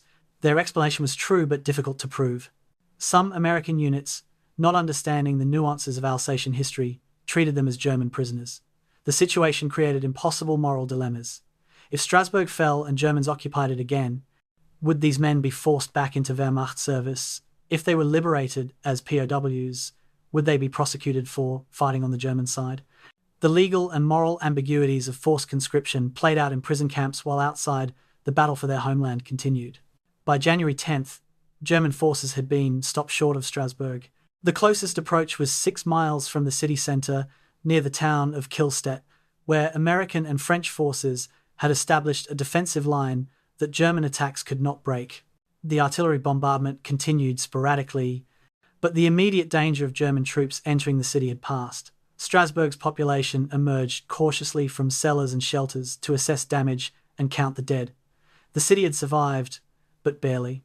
The psychological scars would last much longer than the physical damage, and the knowledge that they had been nearly abandoned, that their safety had been a matter of political negotiation rather than automatic Allied commitment, would shape Franco-American relations for years to come. For Marie Klein and thousands like her, liberation would always carry the memory of how close they had come to losing it, how tenuous Allied protection had proven to be, how their fates had hung on decisions made in distant headquarters by men who didn't know their names and had considered sacrificing their city without ever consulting them. February 1945, war correspondent Ernest Hemingway sat in a Paris café reading dispatches from Alsace and the Ardennes, trying to understand why editors were rejecting his stories about Operation Northwind. He had spent a week with 7th Army, had watched the fighting near Strasbourg, had interviewed soldiers from the 12th Armoured Division. The battle was significant, multiple divisions engaged, high casualties, strategic importance, but every editor he contacted wanted stories about the Bulge, about Baston, about the Northern Front, where Patton was counterattacking. Alsace was being treated as a sideshow, a minor engagement compared to the real battle farther north. Hemingway recognized he was witnessing something strange, a major military operation being marginalized even as it happened, relegated to footnote status while it was still being fought. The process by which Operation Northwind disappeared from historical consciousness began during the battle itself and continued for decades. It was not a conspiracy but a convergence of factors, military, political, and psychological, that combined to suppress a significant operation into near total obscurity. The Battle of the Bulge had captured public attention completely. It was the largest battle American forces fought in Europe, involved dramatic encirclements and desperate defences, featured in Churchill's speeches, and dominated Roosevelt's war briefings. Northwind, happening simultaneously, was overshadowed by that larger drama. Newspapers that might have devoted front pages to fighting in Alsace instead relegated it to brief mentions on interior pages, sometimes just casualty lists without context. Chayef, Public Relations Office, actively contributed to Northwind's obscurity through classification decisions that had both security and political motivations. After-action reports from 7th Army were marked secret and confidential at higher rates than reports from other sectors. The intelligence failure that had allowed the German offensive to achieve complete surprise was particularly sensitive, coming just 3 weeks after the intelligence failure that preceded the Bulge. It suggested systemic problems in Allied intelligence gathering and analysis. Documents detailing the debate about withdrawing from Strasbourg, including Eisenhower's initial order for retreat and de Gaulle's ultimatum, were immediately classified. The political tensions within the alliance were not matters for public consumption.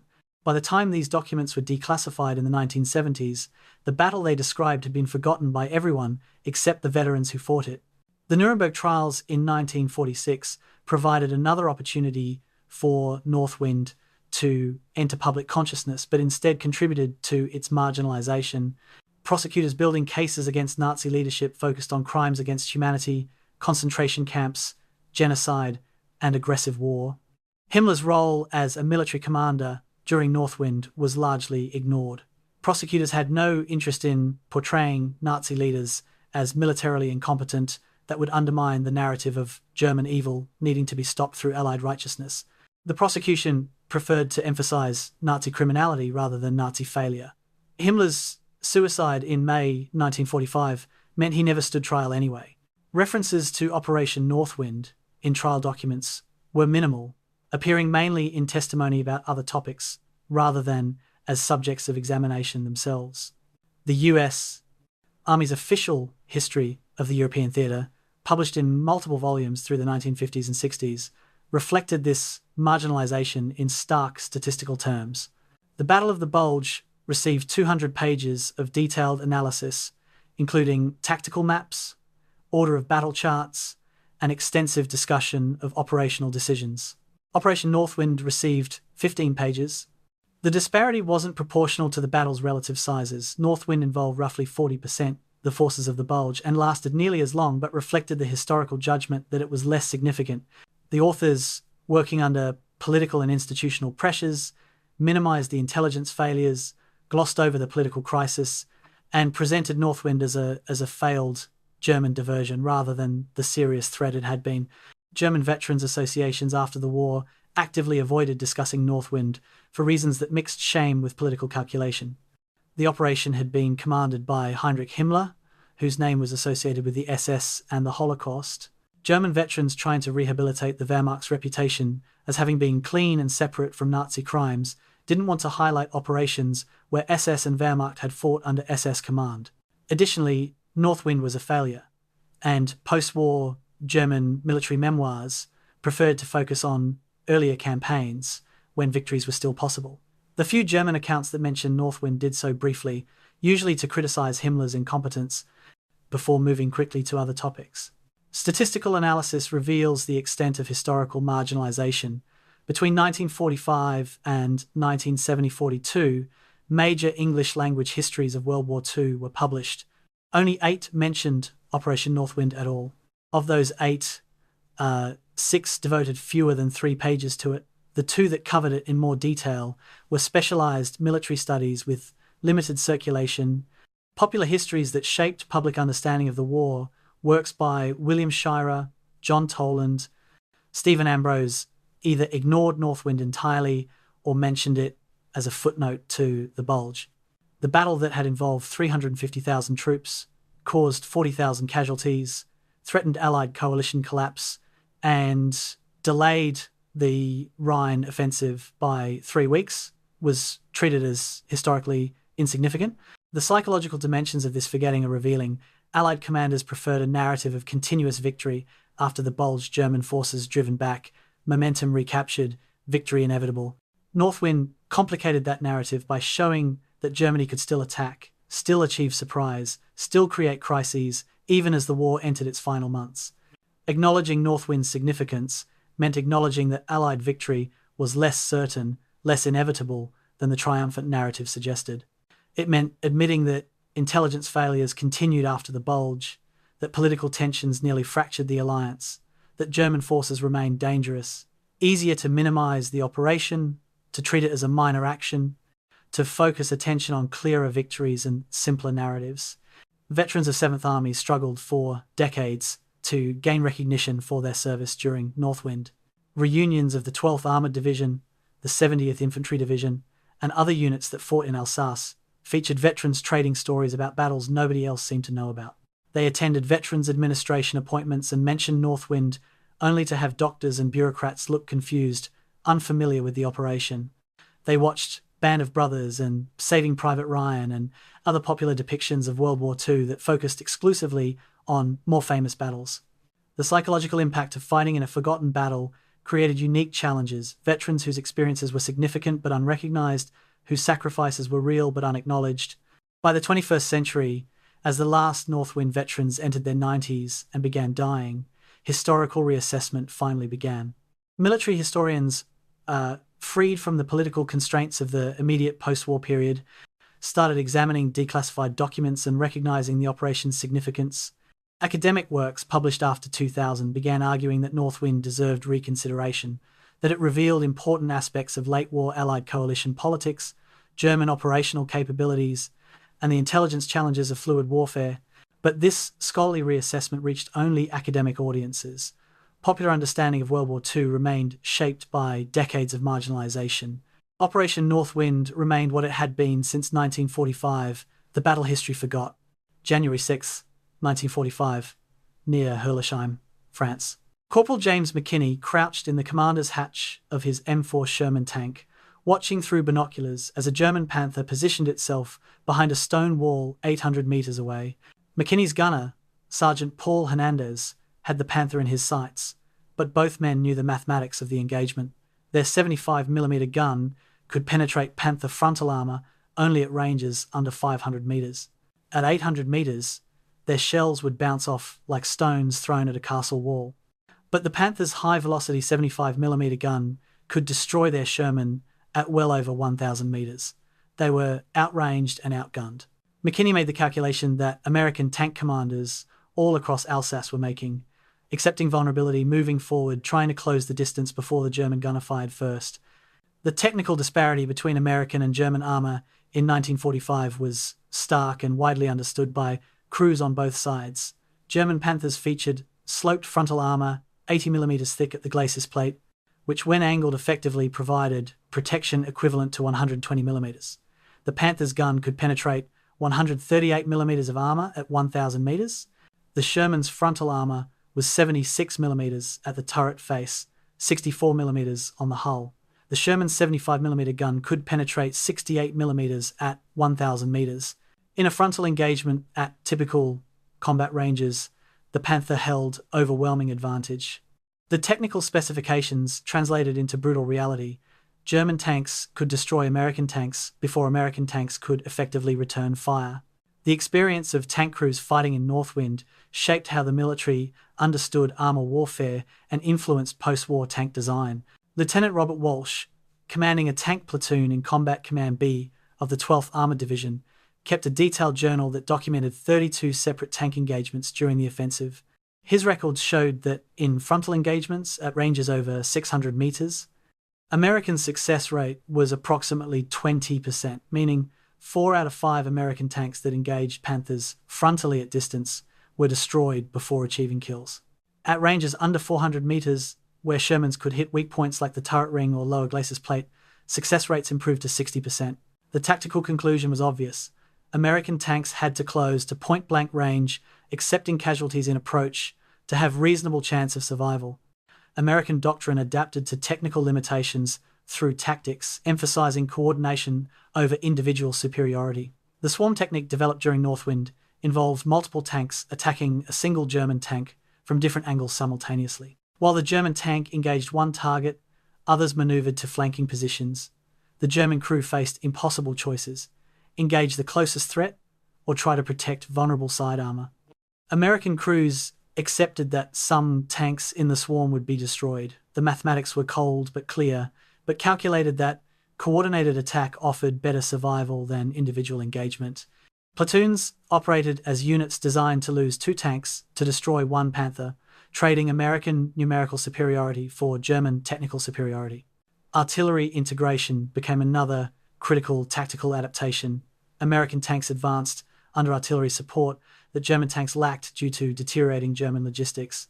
Forward observers accompanying tank units called fire missions that suppressed German infantry, forced German tanks to button up and lose visibility, and created chaos that American armor exploited.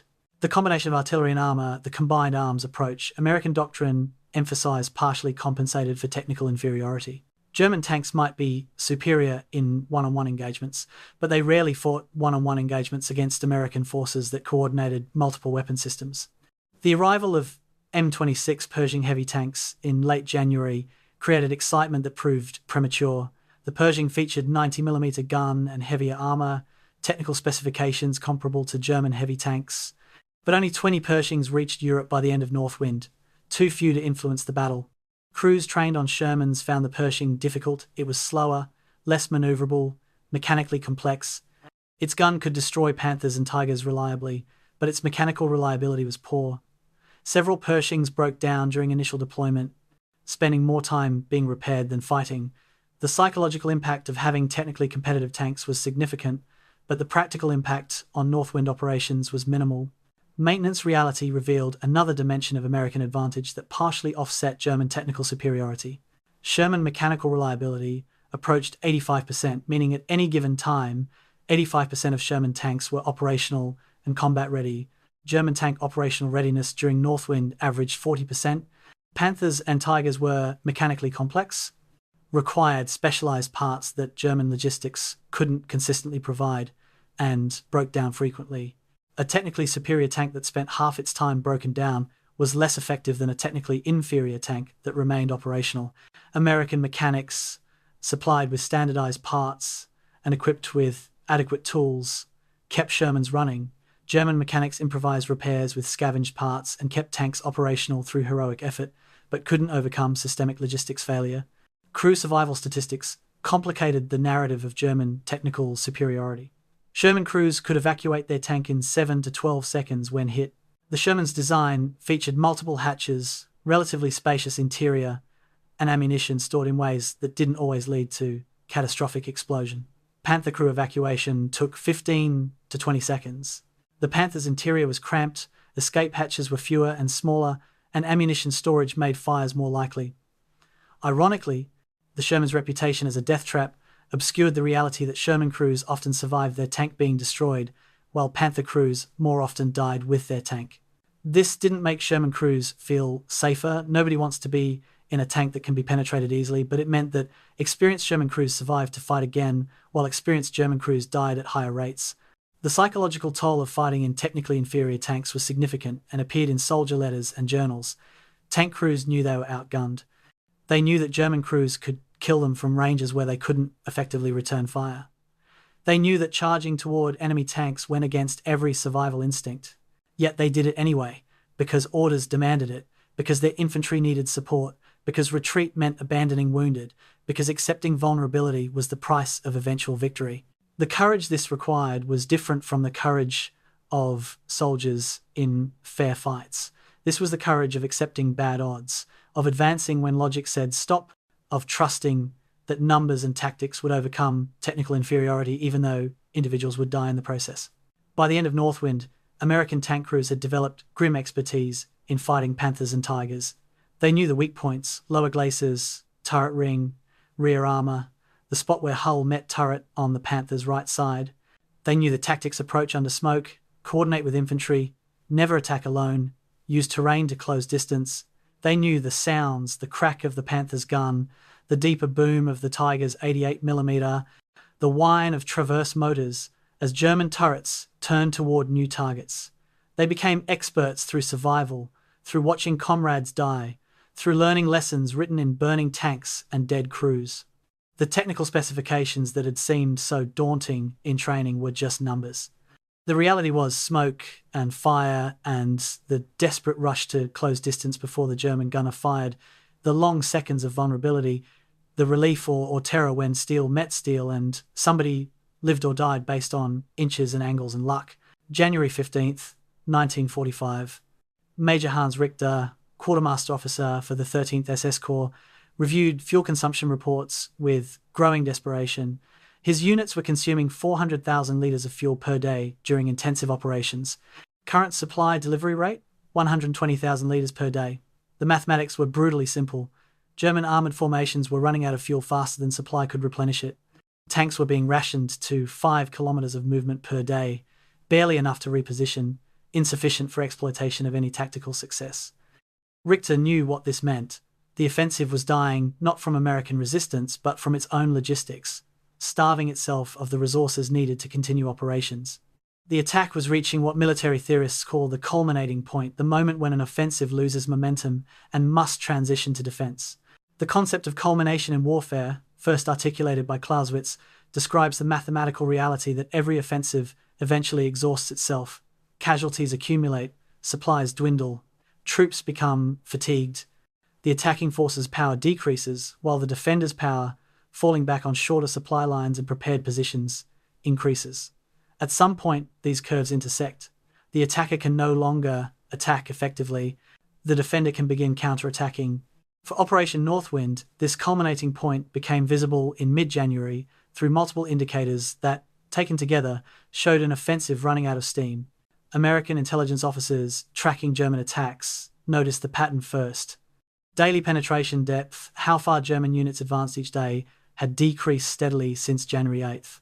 The first days of the offensive saw advances of 3 to 6 miles per day in some sectors.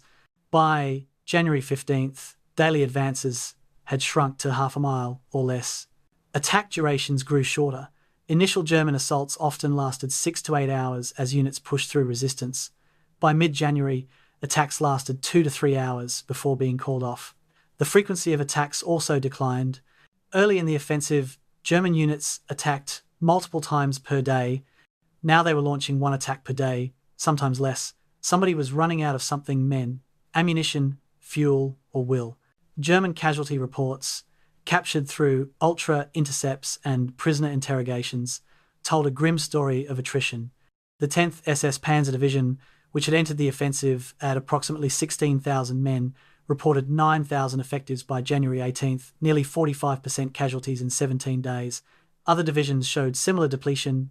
German units were fighting below minimum effective strength, the threshold where unit cohesion begins breaking down. Platoons that should have 40 men operated with 15, companies operated at half strength. Battalions that should have numbered 700 had perhaps 400 effectives. Fresh replacements weren't arriving. Germany had no more trained soldiers to send. Units fought with the men they had, watching their strength erode daily. Weather shifted dramatically on January 20th, bringing the first sustained clear skies since the offensive began. Allied aircraft, grounded for 3 weeks by fog and clouds, suddenly filled the sky above Alsace. Fighter bombers attacked German vehicles and formations with devastating effectiveness. P-47 Thunderbolts and P-51 Mustangs ranged across the battlefield, strafing anything that moved, dropping bombs on assembly areas and supply columns. German troops who had grown accustomed to operating without aerial harassment suddenly faced constant air attack. Movement during daylight became suicidal. Supply trucks that had been driving forward openly now had to hide during day and move only at night. The arrival of Allied air superiority transformed the battlefield, effectively halving German operational tempo. Allied reinforcement continued even as German forces weakened. 4 additional divisions arrived in the 7th Army sector between January 10th and January 20th. American strength at the point of contact shifted from rough parity to 2-to-1 superiority. Division commanders who had been desperately fighting to hold positions now had enough troops to establish reserves, rotate exhausted units out of line, and plan counterattacks. The mathematics of combat had reversed. German forces were bleeding strength while American forces grew stronger. The culminating point was approaching rapidly. On January 20th, Eisenhower visited 7th Army headquarters to assess the situation personally. General Patch presented the operational picture with characteristic understatement. German attacks were weakening. American positions had stabilized. Strasbourg was secure. The immediate crisis had passed. Eisenhower asked the critical question, when can you counterattack? Patch studied his maps, calculating forces and logistics and the enemy's remaining strength. 72 hours, he replied. Give me 72 hours to position forces, and we can transition from defense to offense. Eisenhower approved immediately. The orders went out that afternoon. 7th Army would counterattack on January 23rd. The operation that began with German offensive would end with American offensive. German frontline commanders recognized culmination before their superiors did. Unit after action reports submitted to Corps headquarters in late January read like catalogues of failure: fuel exhausted, attack postponed. Casualties prohibit further offensive operations. Request permission to establish defensive positions. Himmler's headquarters ignored these reports, continuing to issue orders for attacks that units couldn't execute. The disconnect between command fantasy and frontline reality reached absurd proportions. Division commanders received orders to advance when their tanks had no fuel. Corps commanders were told to exploit breakthroughs that existed only on Himmler's situation maps. Professional German officers stopped even trying to execute impossible orders, simply acknowledging receipt and doing what seemed militarily sensible, regardless of instructions from above. The final German attack of Operation Northwind occurred on January 25th. A company-strength assault Roughly 150 men attacked American positions near the village of Drusenheim. The attack was poorly coordinated, launched without artillery support because ammunition was exhausted, executed by troops so depleted and exhausted that officers literally had to threaten soldiers to get them to advance. American defenders repulsed the attack in 30 minutes, with minimal effort. It was over almost before it began. German troops withdrew in disorder, leaving their dead, abandoning equipment they no longer had fuel to operate. That evening, German field commanders began receiving permission to transition to defensive positions. The offensive phase of Northwind was over. 25 days after it began, the operation had culminated. Post-action analysis conducted by American intelligence officers identified the factors that caused culmination. Logistics failure was primary. German supply system couldn't sustain operations at the required tempo. Casualties created second-order effect units below effective strength, couldn't execute complex operations. Weather change eliminated German advantage. Clear skies brought overwhelming Allied air power to bear. Allied reinforcement shifted numerical balance. American strength doubled while German strength halved. Command dysfunction prevented exploitation of early successes. Himmler's incompetence wasted opportunities. Any one of these factors might have been manageable. In combination, they were fatal. The offensive died not from single cause but from cumulative failure across every aspect of military operations. The strategic implications of culmination were clear to commanders on both sides. Germany had gambled and lost. The forces committed to Northwind, 8 divisions, 450 tanks, 70,000 men, were now depleted, disorganized, and vulnerable. They couldn't defend the Rhine effectively. They couldn't be extracted for use elsewhere. They had been spent achieving nothing but temporary delay of Allied operations. Hitler's strategic concept of delivering a second blow while Allies were off balance had failed completely. Rather than creating crisis, Northwind had consumed German strength that could have prolonged the war if used defensively. For Eisenhower and Allied command, culmination meant the crisis was over. The German offensive capability in the West was finished. The war would end with Allied offensive operations, not German counteroffensives. The transition from worried defense to confident offense was complete. January 25th, 1945, 6 o'clock in the morning. Captain Robert Morrison, commanding Battery B of the 392nd Field Artillery Battalion, checked his watch and waited for the signal. Behind him, 12 M7 Priest self-propelled guns were loaded and aimed, their 105mm howitzers ready to fire. To Morrison's left and right, across the entire 7th Army front, over 400 artillery pieces waited in similar readiness. This was the moment when defense transitioned to offense, when an army that had spent 3 weeks absorbing punishment would finally strike back. At exactly 6 o'clock, Morrison gave the command to fire. The guns erupted in coordinated thunder, launching the largest artillery barrage 7th Army had fired in the entire war. The counteroffensive had begun. The plan for the American counteroffensive had been developed over 5 days of intensive staff work at 7th Army headquarters. It was not complex, the best plans rarely are. American and French forces would attack the German salient from north and south simultaneously, cutting off German units that had advanced deepest, forcing them to withdraw or be encircled. 9 divisions would participate, supported by every available aircraft, supplied with ammunition stockpiled specifically for this operation. The objectives were limited and achievable. Push German forces back to the Rhine, eliminate all bridgeheads west of the river, restore the front line to positions held before Northwind began. There would be no attempt to cross the Rhine or invade Germany proper. This was about erasing German gains and establishing a solid defensive line from which spring offensive operations could be launched. The artillery barrage lasted 90 minutes, the longest sustained American artillery fire of the Alsace campaign. German positions, trenches, bunkers, villages held by exhausted defenders were pounded with high explosive and white phosphorus shells. Counter-battery fire targeted known German artillery positions, attempting to suppress their guns before they could respond. Smoke shells were fired to blind German observers and create corridors through which American tanks could advance. The barrage was designed not just to kill German soldiers but to break German will, to make clear through overwhelming firepower that resistance was futile. Forward observers watched the impact through binoculars and radioed corrections, walking fire across the landscape in patterns of destruction that left craters and shattered buildings and smoke hanging thick in the morning air. The 12th Armoured Division, recovering from its earlier battles but still combat capable, led the assault in the southern sector. Tank companies advanced in column formation along roads, then deployed into combat formations as they approached German positions. The landscape of Alsace, flat plains with scattered villages and woods, favored armor operations. American commanders used this to advantage, bypassing strongpoints and driving deep, seeking to achieve breakthrough and exploitation rather than grinding attrition.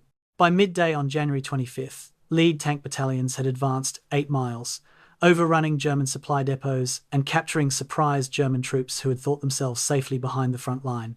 Infantry divisions attacked in the northern sector, their advance methodical and violent.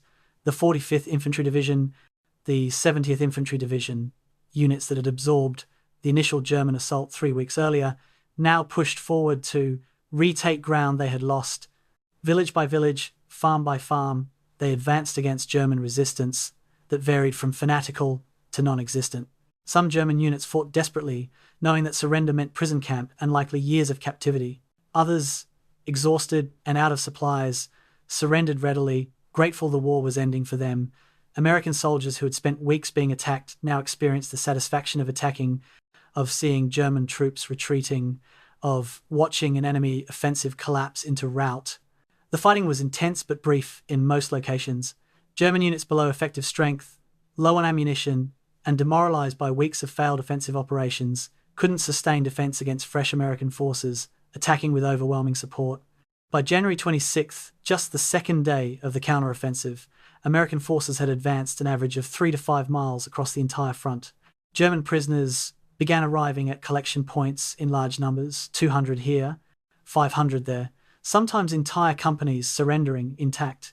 Interrogators worked continuously, processing prisoners, gathering intelligence about German unit locations and strength. The intelligence painted a clear picture. German forces were collapsing. French First Army's role in the counteroffensive was critical and symbolically important. General de Lattre de Tassigny committed the 2nd Armoured Division and the 5th Armoured Division to the attack, French tanks advancing alongside American units toward objectives that included territory France considered sacred.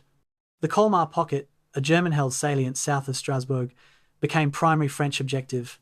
This was the last substantial German-controlled territory west of the Rhine, a bridgehead that had existed since November and represented continuing German threat to Alsace.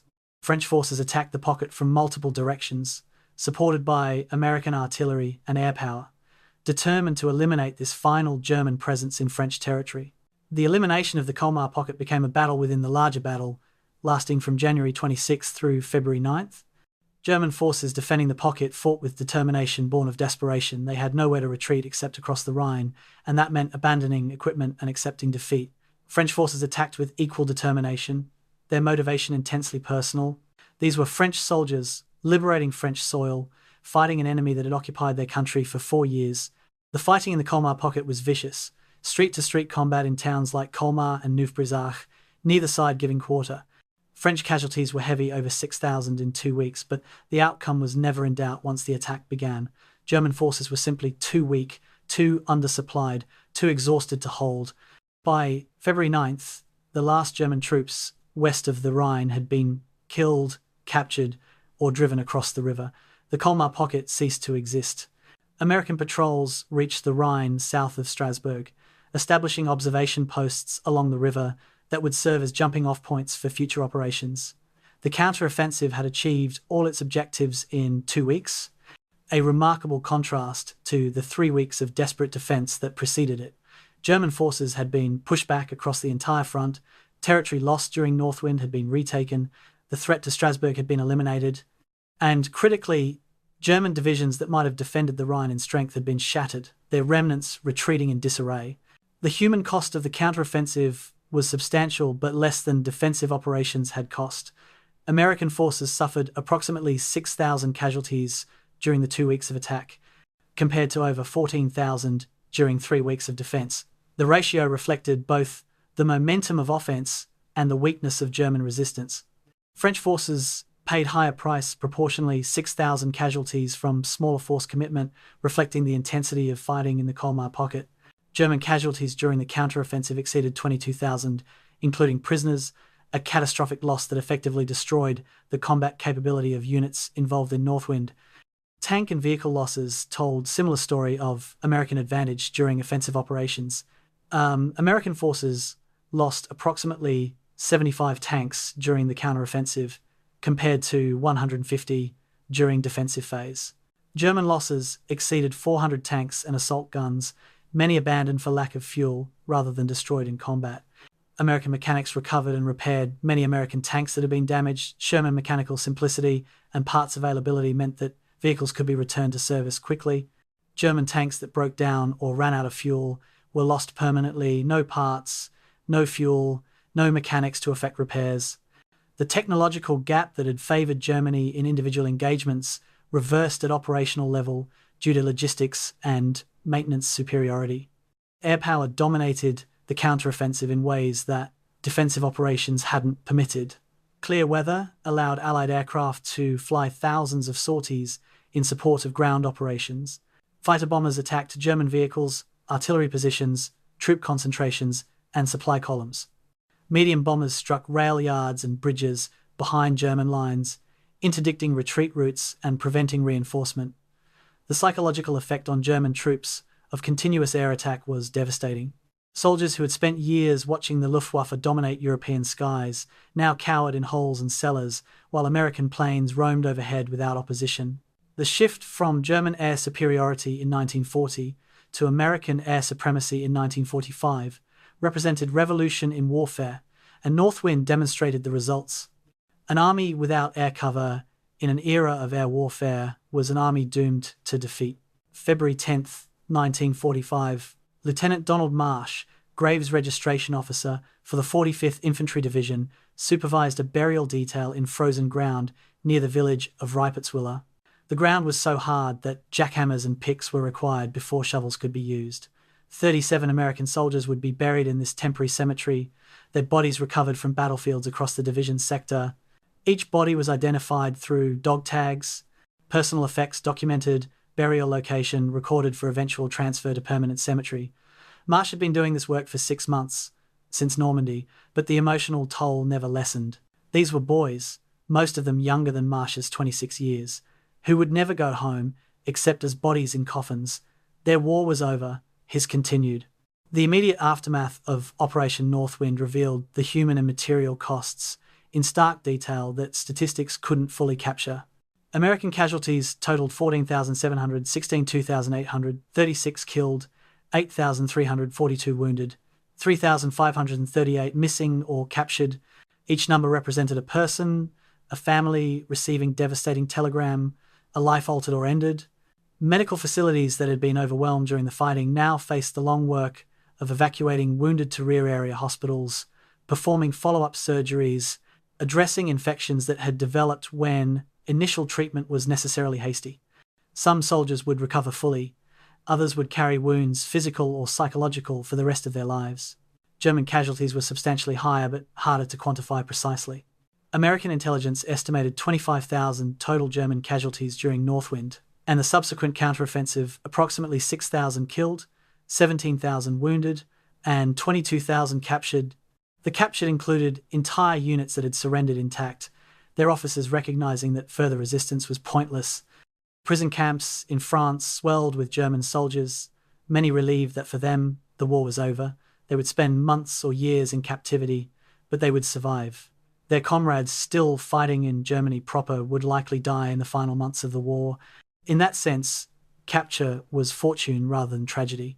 French civilian casualties added another dimension to the human cost. Approximately 2,100 French civilians died during Northwind, caught in artillery bombardments, killed in their homes by stray shells, or executed by German troops in reprisals for resistance activities. Another 4,500 civilians were wounded. These numbers didn't include the thousands who died from exposure, disease, or starvation in the chaos of military operations. The civilian population of Alsace, which had already suffered 4 years of German occupation, now endured weeks of warfare that devastated communities and destroyed infrastructure that had survived the occupation years relatively intact. The village of Hatton became symbol of physical destruction. Before Northwind, Hatton had population of 1,200 and approximately 300 buildings. After the fighting, 95% of buildings were destroyed or so damaged as to be uninhabitable. Population had fled or died, reduced to 89 people who emerged from cellars when combat ended. The village church stood in ruins, its steeple collapsed, its walls holed by shells. Every house showed battle damage. Streets were impassable with rubble. Unexploded ordnance lay everywhere, making movement dangerous. Hatton would take years to rebuild, and the rebuilt village would never quite match what had been destroyed. Similar devastation marked dozens of other villages across the Alsace plain. Economic damage to Alsace's infrastructure approached $180 million in 1945 currency, equivalent to multiple billions in modern terms. Roads had been cratered by artillery, bridges had been demolished to prevent enemy advance, rail lines had been cut in dozens of places, electrical systems had failed, water systems were contaminated or broken, telecommunications were knocked out. The region's agricultural economy, based on wine production and farming, had been devastated by combat that destroyed vineyards, killed livestock, and contaminated soil with unexploded ordnance. Recovery would take until 1952, 7 years of reconstruction effort, before Alsace's economy returned to pre-war production levels. Psychiatric casualties from Operation Northwind emerged in numbers that shocked military medical staff. 1,847 American soldiers were evacuated from 7th Army for combat exhaustion, the military's term for what we now recognize as combat stress reaction or PTSD. Of these, approximately 15%, about 270 men, would require permanent psychiatric care, their mental health so damaged by combat that they could never return to normal function. The rest would recover sufficiently to return to duty or to civilian life, but many would struggle with psychological wounds for decades. Combat exhaustion cases during Northwind were proportionally higher than in other campaigns, reflecting the intensity of defensive operations and the stress of facing unexpected German offensive. The fate of malgré nous, Alsatian men forced into German military service, created legal and moral dilemmas that took years to resolve. Several thousand malgré nous had been captured while fighting in German uniform. American authorities initially treated them as prisoners of war, but French government insisted they were French citizens forced into enemy service against their will. The legal status mattered enormously. Prisoners of war might be held until peace treaty, but French citizens should be released immediately. The truth was complex. Some malgré nous had indeed been forced into service with no choice. Others had volunteered to avoid persecution. Still others had served willingly. Distinguishing between these cases required investigation that wouldn't be completed for months. In the meantime, men whose loyalty to France was unquestioned sat in prisoner camps, technically free but practically imprisoned. Burial details worked for weeks, recovering bodies from battlefields, forests, and demolished buildings. The frozen ground of January and February preserved bodies but made burial difficult. Temporary cemeteries were established near major battle sites, with graves marked by wooden crosses bearing identification. Eventually, American dead would be either returned to the United States for burial or transferred to permanent military cemeteries in France. German dead were buried in separate cemeteries, their graves marked but not maintained, with the care given to Allied dead. The physical presence of these cemeteries, American, German, French, scattered across Alsace, would serve as permanent reminder of what had happened here in winter 1945. Survivors dealt with aftermath in ways both practical and psychological. Soldiers wrote letters home, trying to explain what they had experienced to people who couldn't possibly understand. "We are safe now," they wrote, not mentioning the nightmares, the jumpiness at loud noises, the faces of dead friends that appeared in quiet moments. Officers compiled after-action reports, documenting what had happened for official record. Chaplains conducted services for the dead, trying to offer comfort to survivors who questioned why they had lived when others had died. The practical work of recovery, clearing rubble, repairing equipment, redistributing supplies provided structure that helped soldiers avoid thinking too deeply about what they had just endured. By late February, 7th Army was reorganizing for spring operations, integrating replacements to fill depleted ranks, repairing damaged equipment, training units in lessons learned from Northwind. The operational tempo decreased dramatically from the crisis weeks of January.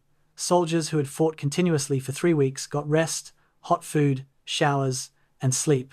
These simple comforts felt miraculous after weeks of combat. But the recovery was incomplete. Units were under strength, equipment was worn, and, most significantly, the soldiers who had survived Northwind were changed by it. They'd seen what modern warfare looked like at its worst: artillery bombardments, tank battles, hand-to-hand combat, the random death that could come from anywhere at any moment. They would carry these experiences for the rest of their lives, whether they lived to old age or died in the final months of war.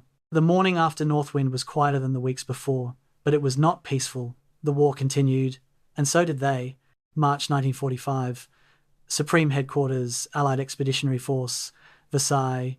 Lieutenant Colonel James Henderson, Historical Section, sat at his desk reading classified after-action reports from Operation Northwind and making notes for the official history he was drafting. The reports contained information that would shock the public if released: intelligence failures comparable to Pearl Harbor, political crises that nearly fractured the alliance, operational decisions that came within hours of disaster. Henderson had been instructed to include this material in his draft, but to mark it for classification review. His supervisors would determine what could be published and what must remain secret.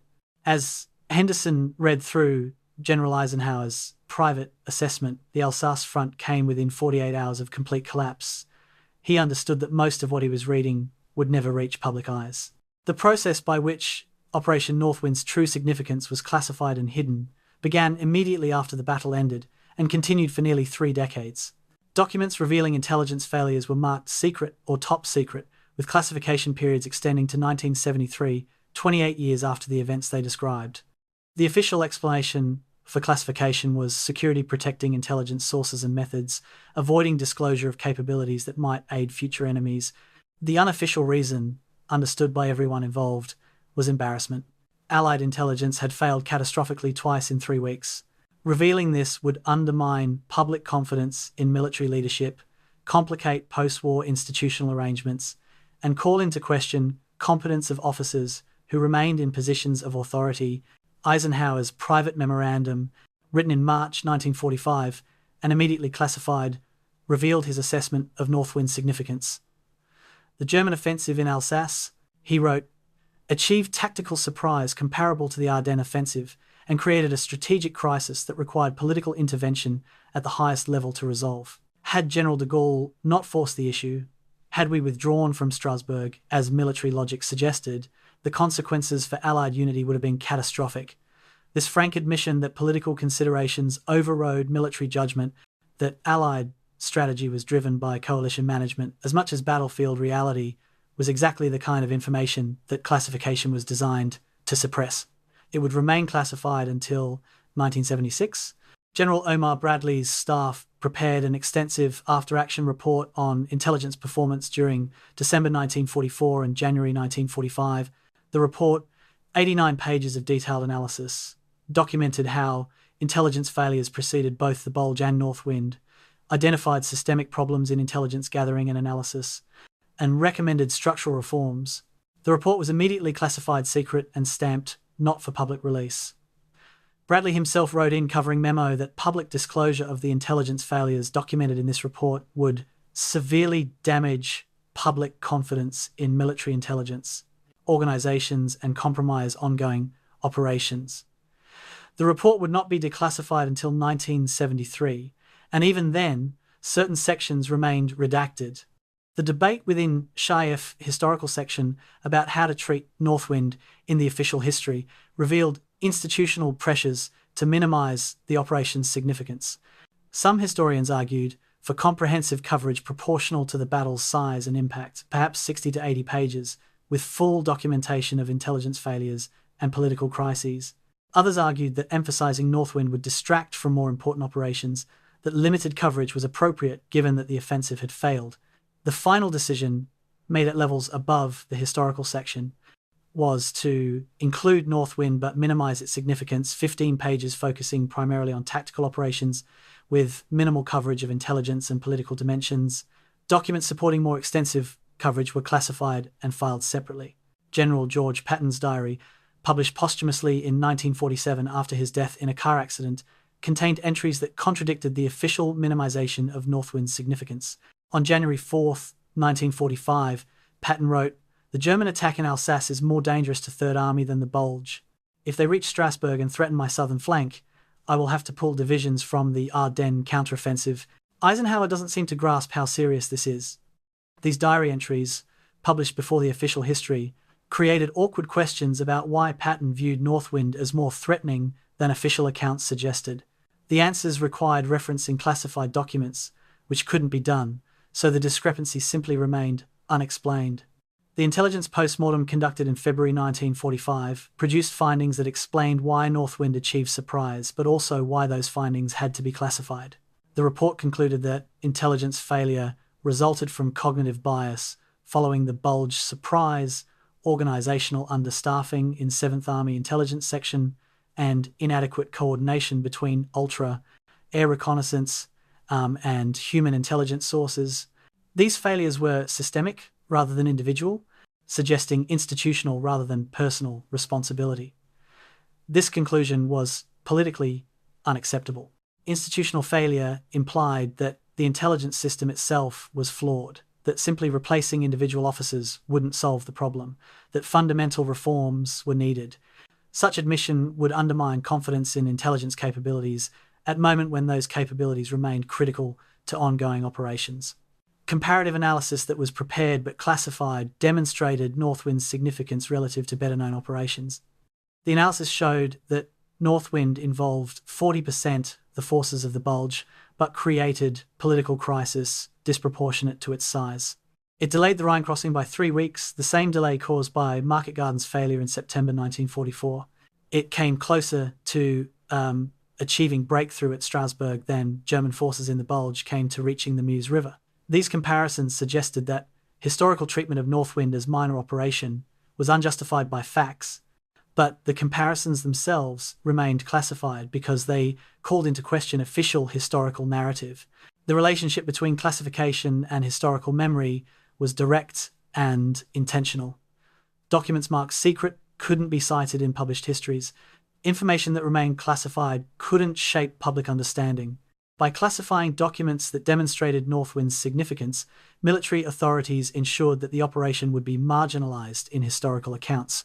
This wasn't conspiracy in the sense of coordinated plan to suppress truth. It was institutional behavior driven by multiple actors making individual decisions that collectively had the effect of hiding what had happened. Each classification decision seemed reasonable in isolation. Collectively, they ensured that Operation Northwind would be forgotten. The 28-year classification period meant that by the time documents were declassified in the 1970s, public attention had moved on. World War II history had been written and rewritten dozens of times. The canonical narrative was established. Bulge was the last German offensive. American forces weathered it and counterattacked. Victory was inevitable. Declassified documents about Northwind appeared in archives where only specialist historians would find them. The opportunity to correct the historical record while public cared had passed. Documents revealed truth, but truth revealed too late has minimal impact on collective memory. Operation Northwind remained what classification had made it, a battle that happened, but that history chose to forget. Modern War Room, U.S. Army War College, present day. Dr. Sarah Mitchell, professor of military history, stands before a situation map showing Operation Northwind and the Battle of the Bulge simultaneously. She addresses a classroom of senior officers attending advanced strategy course. What you're looking at, she explains, is what historians call Hitler's winter strategy of 1944 to 45. Most analyses treat the Bulge and Northwind as separate operations, but if you examine German planning documents and strategic objectives, you see something different, a coordinated two-pronged offensive designed to achieve strategic goals that neither operation could achieve alone. The officers lean forward, studying the map with new interest. This is not the World War II they learned about in basic training. The strategic reassessment of Operation Northwind began in the 2000s as historians gained access to declassified documents and began asking questions about relationships between German operations in the war's final months.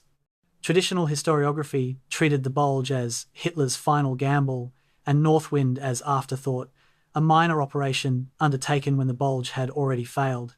But German planning documents revealed a different picture. Operational orders for both offensives were issued within days of each other. Resource allocations were coordinated. Strategic objectives were complementary. The timing was deliberate. Launched the Bulge first to draw Allied reserves north, then launched Northwind against the weakened Alsace sector.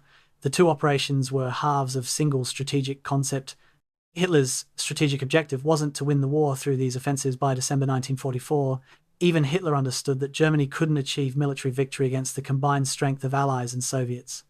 The objective was to fracture the Allied coalition, to create political crisis that might lead to negotiated settlement. If the Bulge could reach Antwerp and split American from British forces, if Northwind could recapture Strasbourg and drive France from the alliance, the Western coalition might collapse. Britain and America might seek separate peace with Germany, allowing concentration of all forces against the Soviets.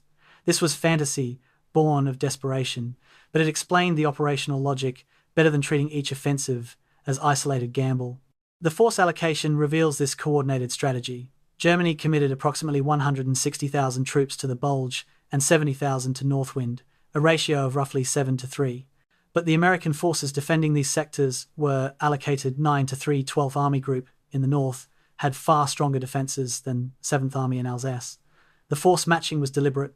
Germany attacked where the Allies were weakest relative to attacking force. The Bulge achieved surprise and initial success because overwhelming force hit thin defences. Northwind achieved surprise and dangerous penetration for the same reason. Both operations reflected careful calculation about where to attack for maximum effect. The what-if scenario that military historians find most interesting involves Strasbourg. If German forces had captured Strasbourg in early January and they came within 6 miles of achieving this, the political consequences would have cascaded beyond anything battlefield casualties suggested. De Gaulle had threatened to resign and withdraw French forces from Allied command. This wasn't bluff. French public opinion, already fragile after years of occupation and humiliation, would have demanded action. Polling data from early 1945, released decades later, showed that 68% of French citizens believed America prioritized British interests over French. Strasbourg's fall would have confirmed these suspicions. De Gaulle's government might have collapsed.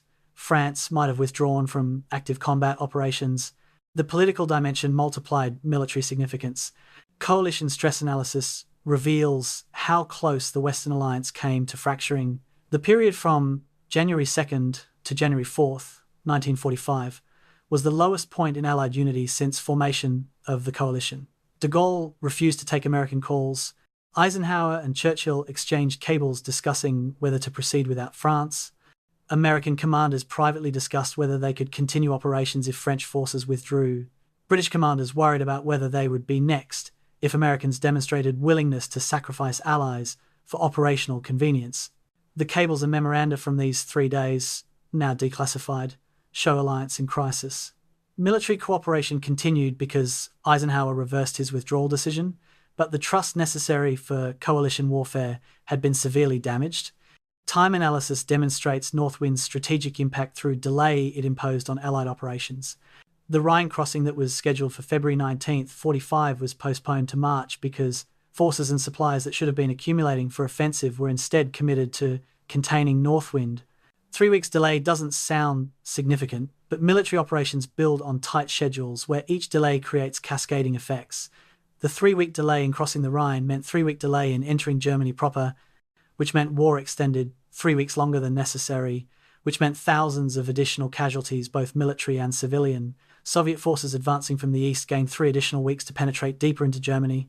The post-war partition of Germany and beginning of Cold War might have been different if Western allies had crossed Rhine in February rather than March. The counterfactual of professional Wehrmacht command instead of Himmler's incompetence raises disturbing possibilities. Military simulations conducted at US Army War College in 2012 gamed out scenarios where German forces under competent command execute Northwind's operational plan. The simulations, running thousands of iterations with different variables, suggested that professional command might have achieved breakthrough to Strasbourg in 15 to 20% of scenarios. Even failed offensive under competent command would have caused higher Allied casualties and longer delay to Rhine crossing. Himmler's incompetence, ironically, saved Allied lives by ensuring that German tactical successes weren't exploited and operational opportunities were wasted. Military historians rarely get to say that command incompetence was fortunate, but in Northwind's case, it was. The Eastern Front dimension adds another layer to strategic assessment. The forces Germany committed to winter offensives in the West, 20 divisions, roughly 250,000 men, were forces not defending against Soviet advance in the east. By January 1945, the Soviets were advancing through Poland toward German border. Every German division in the west was a division not available to defend the east. Hitler's strategic gamble wagered that Western offensives might produce political breakthrough that would allow shifting forces east before Soviet offensive reached Germany proper. The gamble failed. German divisions were ground down in the west while Soviet armies advanced unimpeded in the east. The strategic cost of Northwind was measured not just in forces lost, but in forces not available where they were desperately needed. Modern strategic education uses Northwind as case study in coalition warfare, intelligence, failure, and political military interface. Military officers study how intelligence bias created vulnerability, how political requirements override military logic, how alliance management becomes strategic factor equal in importance to battlefield operations. The battle that was forgotten for decades has become teaching tool, precisely because its marginal status in popular history makes it less emotionally charged than more famous battles. Students can analyze Northwind objectively without the weight of cultural memory that accompanies Normandy or the Bulge. The strategic lessons about intelligence, coalition warfare, command decisions under political pressure applied directly to contemporary military challenges. The ultimate strategic assessment of Operation Northwind acknowledges that it was simultaneously less significant than the Bulge in military terms and potentially more significant in political terms. Militarily, it failed to achieve operational objectives, resulted in German casualties Germany couldn't afford, and delayed but didn't prevent Allied advance. Politically, it exposed fault lines in Allied coalition, revealed the fragility of unity that everyone assumed was solid, and demonstrated that strategic decisions are made in political context that military logic alone cannot explain. For understanding World War II as military campaign, Northwind is footnote. For understanding World War II as political coalition managing battlefield operations while maintaining alliance unity, Northwind is essential case study. The battle history forgot contained lessons that remained relevant precisely because they addressed problems: coalition warfare, political constraints on military operations, intelligence failure in the face of cognitive bias that persist in modern military operations. 1985. Hatton, France. 40 years after the battle, Robert Wiley, now 63 years old, walks slowly through streets he last saw while retreating under German fire. The village has been rebuilt, modern houses replacing the ruins he remembers. But the street layout is the same. The church, reconstructed, stands where the old one was destroyed. Wiley stops at a particular corner, stares at the ground, remembering, this is where Sergeant Morrison died, hit by shell fragments while helping wounded soldiers to cover. This is where Private Jackson's tank burned. This is where Wiley himself dove into a cellar and waited out an artillery barrage that seemed like it would never end. He's come back to make peace with ghosts. Standing beside him is another old man, German, who fought on the opposite side in 1945. They don't speak much. There's not much to say. They were enemies once. Now they're just old men remembering the same terrible days. The veterans of Operation Northwind carried their experiences for decades, mostly in silence, finding that civilian life offered no context for what they had endured. John Patterson, who served with the 12th Armoured Division during Northwind, described the disconnect in an oral history interview conducted in 1992. You come home and people ask about the war. You start to tell them about Alsace, about the cold and the tanks and the fear, and you see their eyes glaze over. They want to hear about famous battles. They've heard of the Bulge, heard of D-Day. But Northwind? Nobody knows what you're talking about. After a while, you stop mentioning it. You just say you were in the war and leave it at that. The isolation of fighting in a forgotten battle added psychological burden to the physical and emotional wounds that all combat veterans carried. Veterans organizations became spaces where Northwind survivors could share memories with people who understood. The 70th Infantry Division Association held annual reunions starting in 1948, bringing together men who had fought through the offensive. These gatherings mixed fellowship with remembrance, old soldiers comparing stories about battles they all remembered but the world had forgotten. At a 1976 reunion, Division Association President Frank Morrison gave a speech that captured the collective frustration. We fought as hard as anyone in the war. We bled as much as anyone. But when the histories get written, we're a footnote. When the movies get made, we're not in them. But we know what we did, we know what it cost, and that has to be enough. The applause that followed was mixed with tears. German veterans faced different but equally difficult challenges in processing their Northwind experiences. Karl Schneider, who served as a panzer commander in the 10th SS Panzer Division during the offensive, rarely spoke about his service because mentioning the SS triggered assumptions about war crimes. In an interview conducted in 2003, he explained, "I was 18 years old in 1945. I was assigned to a tank crew. I followed orders. I fought, but the division was SS, so people assume I was involved in atrocities. I wasn't. I was just a tank crewman." But how do you explain that? How do you separate the military unit from the organization it was part of? I learned early not to mention where I served. Easier to just say I was in the war and change the subject. The moral complexity of serving in SS military formations, even for soldiers who committed no crimes, created layers of shame and silence that prevented many German veterans from sharing their experiences at all. French civilian survivors of Northwind carried their own memories, distinct from but intertwined with military experiences. Marie Klein, the 12-year-old girl who kept a diary during the battle, became a teacher in Strasbourg after the war. In 1995, at age 62, she published her diary with commentary explaining her childhood experiences. The book opened with a reflection: "We lived through 4 years of German occupation and then through weeks of battle as armies fought over our homes. The occupation was terrible, but it was comprehensible. One side conquered, the other side endured. The battle was different. We were caught between armies, irrelevant to the forces that decided our fate. Soldiers on both sides spoke of strategy and objectives. We spoke of survival and loss. Our war was different from theirs." Her diary became required reading in Alsace schools, teaching new generations about what their grandparents endured. The long-term psychological impact of Northwind appeared in studies conducted decades after the battle. A 1982 research project by the Veterans Administration examined PTSD rates among veterans of various World War II campaigns. The study found that Northwind veterans showed PTSD rates comparable to veterans of Normandy, the Bulge, and Iwo Jima, rates higher than veterans of less intense campaigns. The factor that correlated most strongly with PTSD wasn't combat intensity alone, but combination of combat intensity and lack of recognition. Veterans whose battles were widely known and honoured processed trauma differently than veterans whose battles were forgotten. The psychological burden of carrying memories that society didn't acknowledge created its own form of trauma, separate from, but related to, combat trauma itself.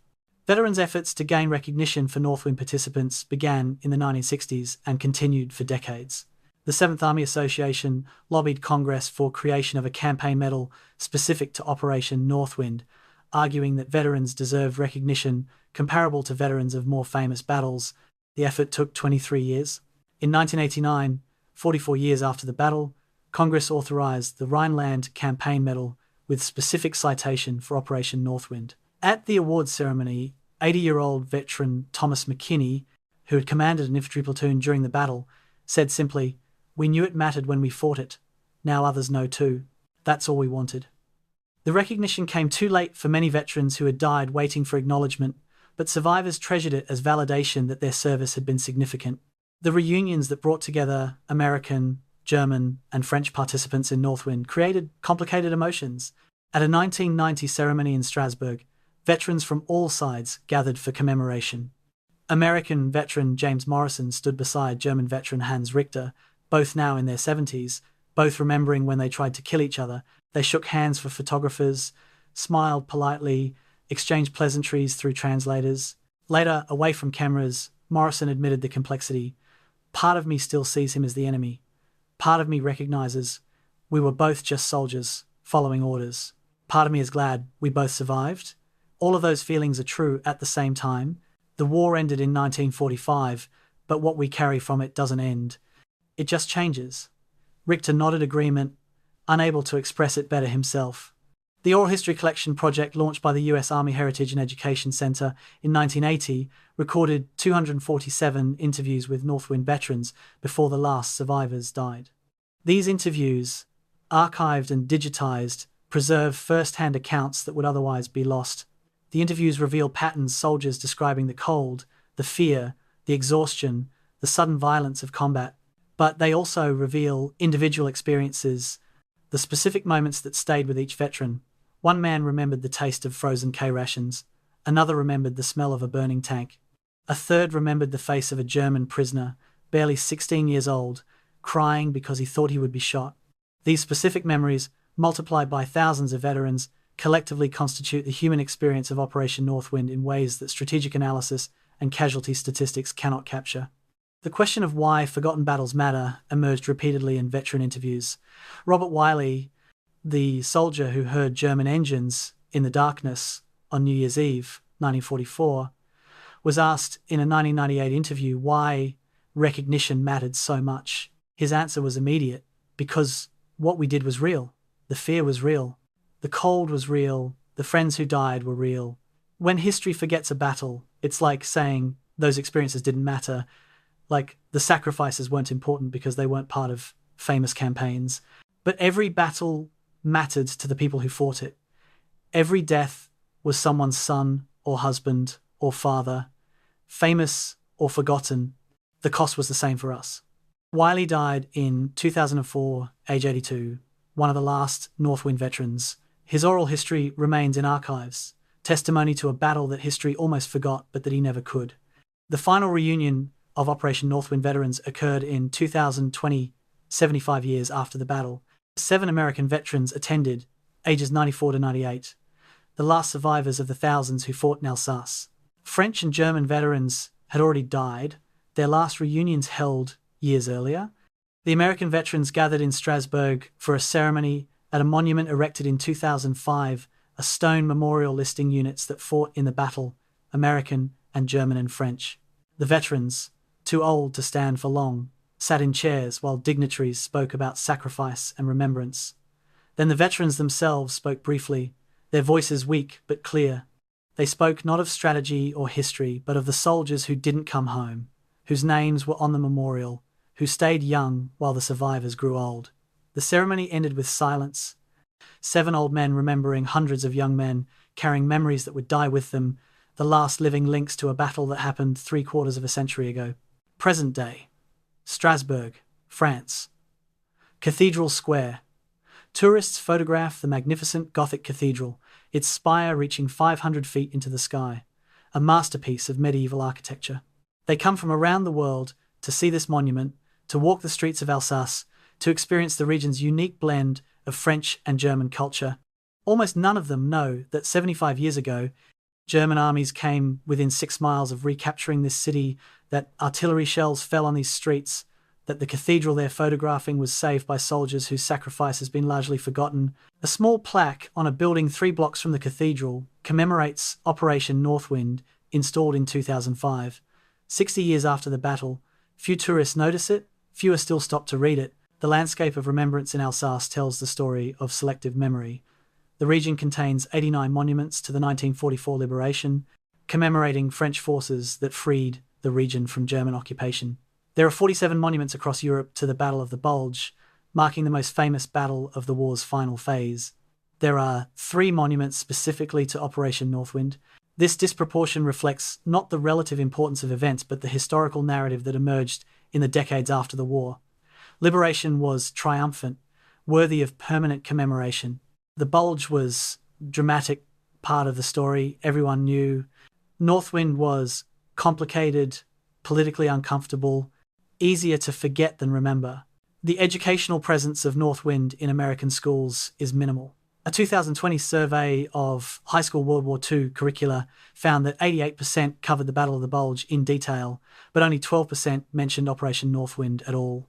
Of those that mention it, most devoted less than 15 minutes of class time. The survey revealed the challenge of teaching forgotten history teachers working with limited time prioritize battles that appear on standardized tests that students might encounter in college that connect to broader cultural narratives. A battle that appears in few textbooks, that features in no major films, that students won't be tested on, simply gets dropped from already crowded curricula. Each generation taught without knowledge of Northwind makes the forgetting more complete. The first major English language history of Operation Northwind wasn't published until 1986, 41 years after the battle. The delay reflected both classification of documents, many key sources weren't declassified until the 1970s, and lack of scholarly interest in what was perceived as minor operation. The book, written by military historian Jean-Paul Pelloud, drew on newly available documents to argue that Northwind deserved serious historical attention. Reviews were respectful but noted that most readers would be unfamiliar with the battle, that the book filled a gap but addressed a niche topic. The book went out of print within 5 years. Used copies now sell for 10 times the original cover price. Sought by specialist collectors, nearly impossible for general readers to find. Academic Reassessment since 2000 has produced 7 major scholarly works on Northwind, analysing it from perspectives of military operations, intelligence history, coalition warfare, and political military relations. These works, published by university presses and reaching primarily academic audiences, collectively argue that Northwind's marginalisation was unjustified, that the battle illuminates important aspects of late war Allied operations that more famous battles obscure. But academic reassessment, however rigorous, has limited impact on popular historical consciousness. The scholars write for each other, citing each other's work, slowly building knowledge base that remains largely confined to academic journals and specialized conferences. The battle remains forgotten in popular culture even as it becomes better understood in academic circles.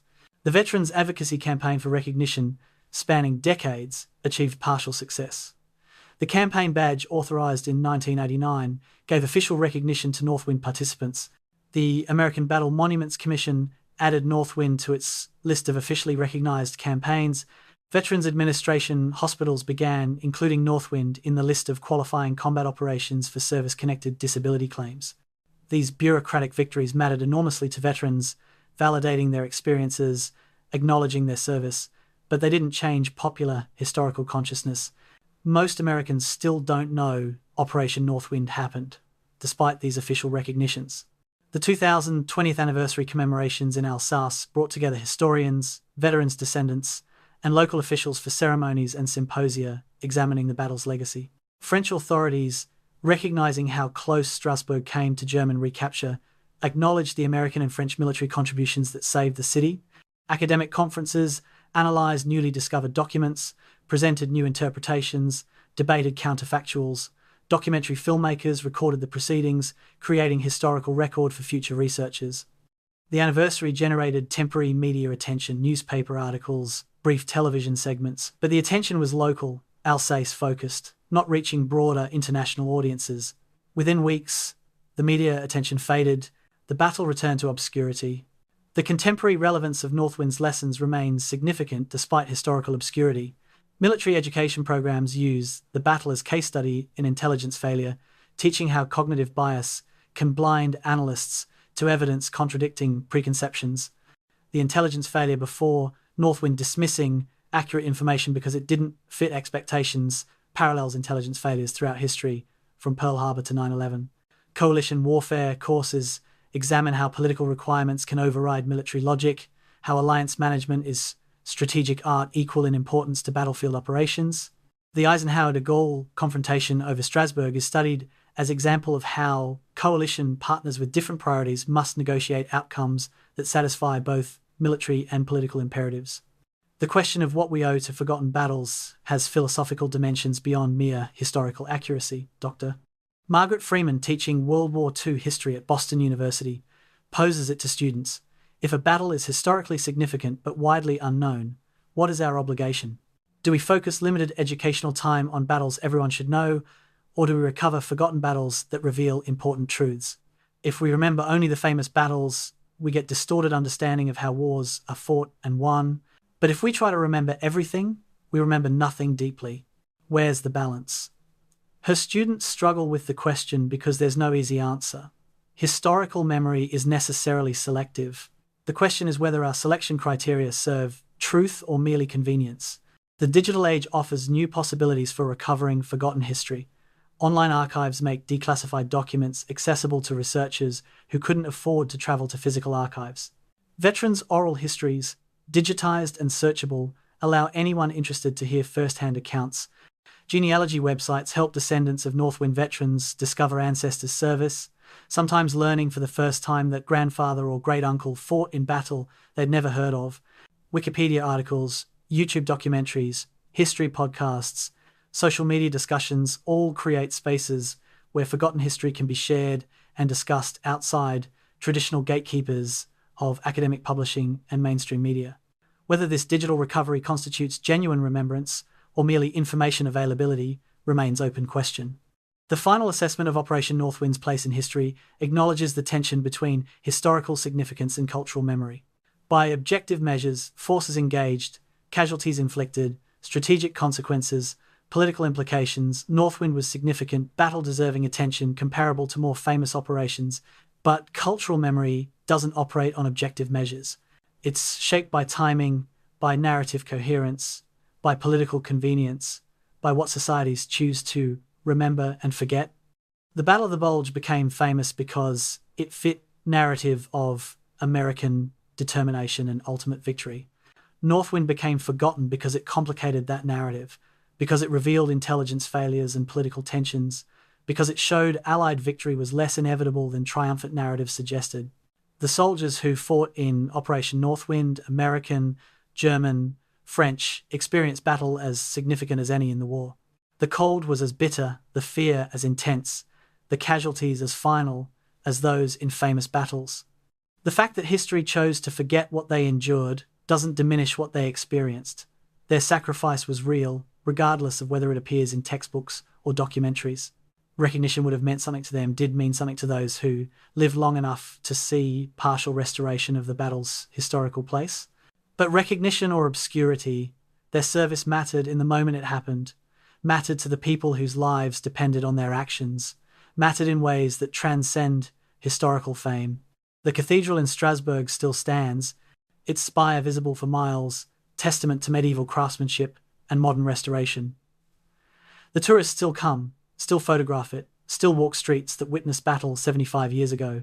Most will never know how close this city came to German recapture, how the decision to defend it nearly fractured the Allied coalition, how American and French soldiers fought through winter cold to keep German forces at bay. The plaque 3 blocks away commemorates events most people don't know about, battle most people have never heard of. But the cathedral stands, the city thrives, the wine grows in vineyards that were battlefields, the children play in parks where tanks once fought, and somewhere in an archive, on fading paper or digitized files, the record remains testimony to the battle.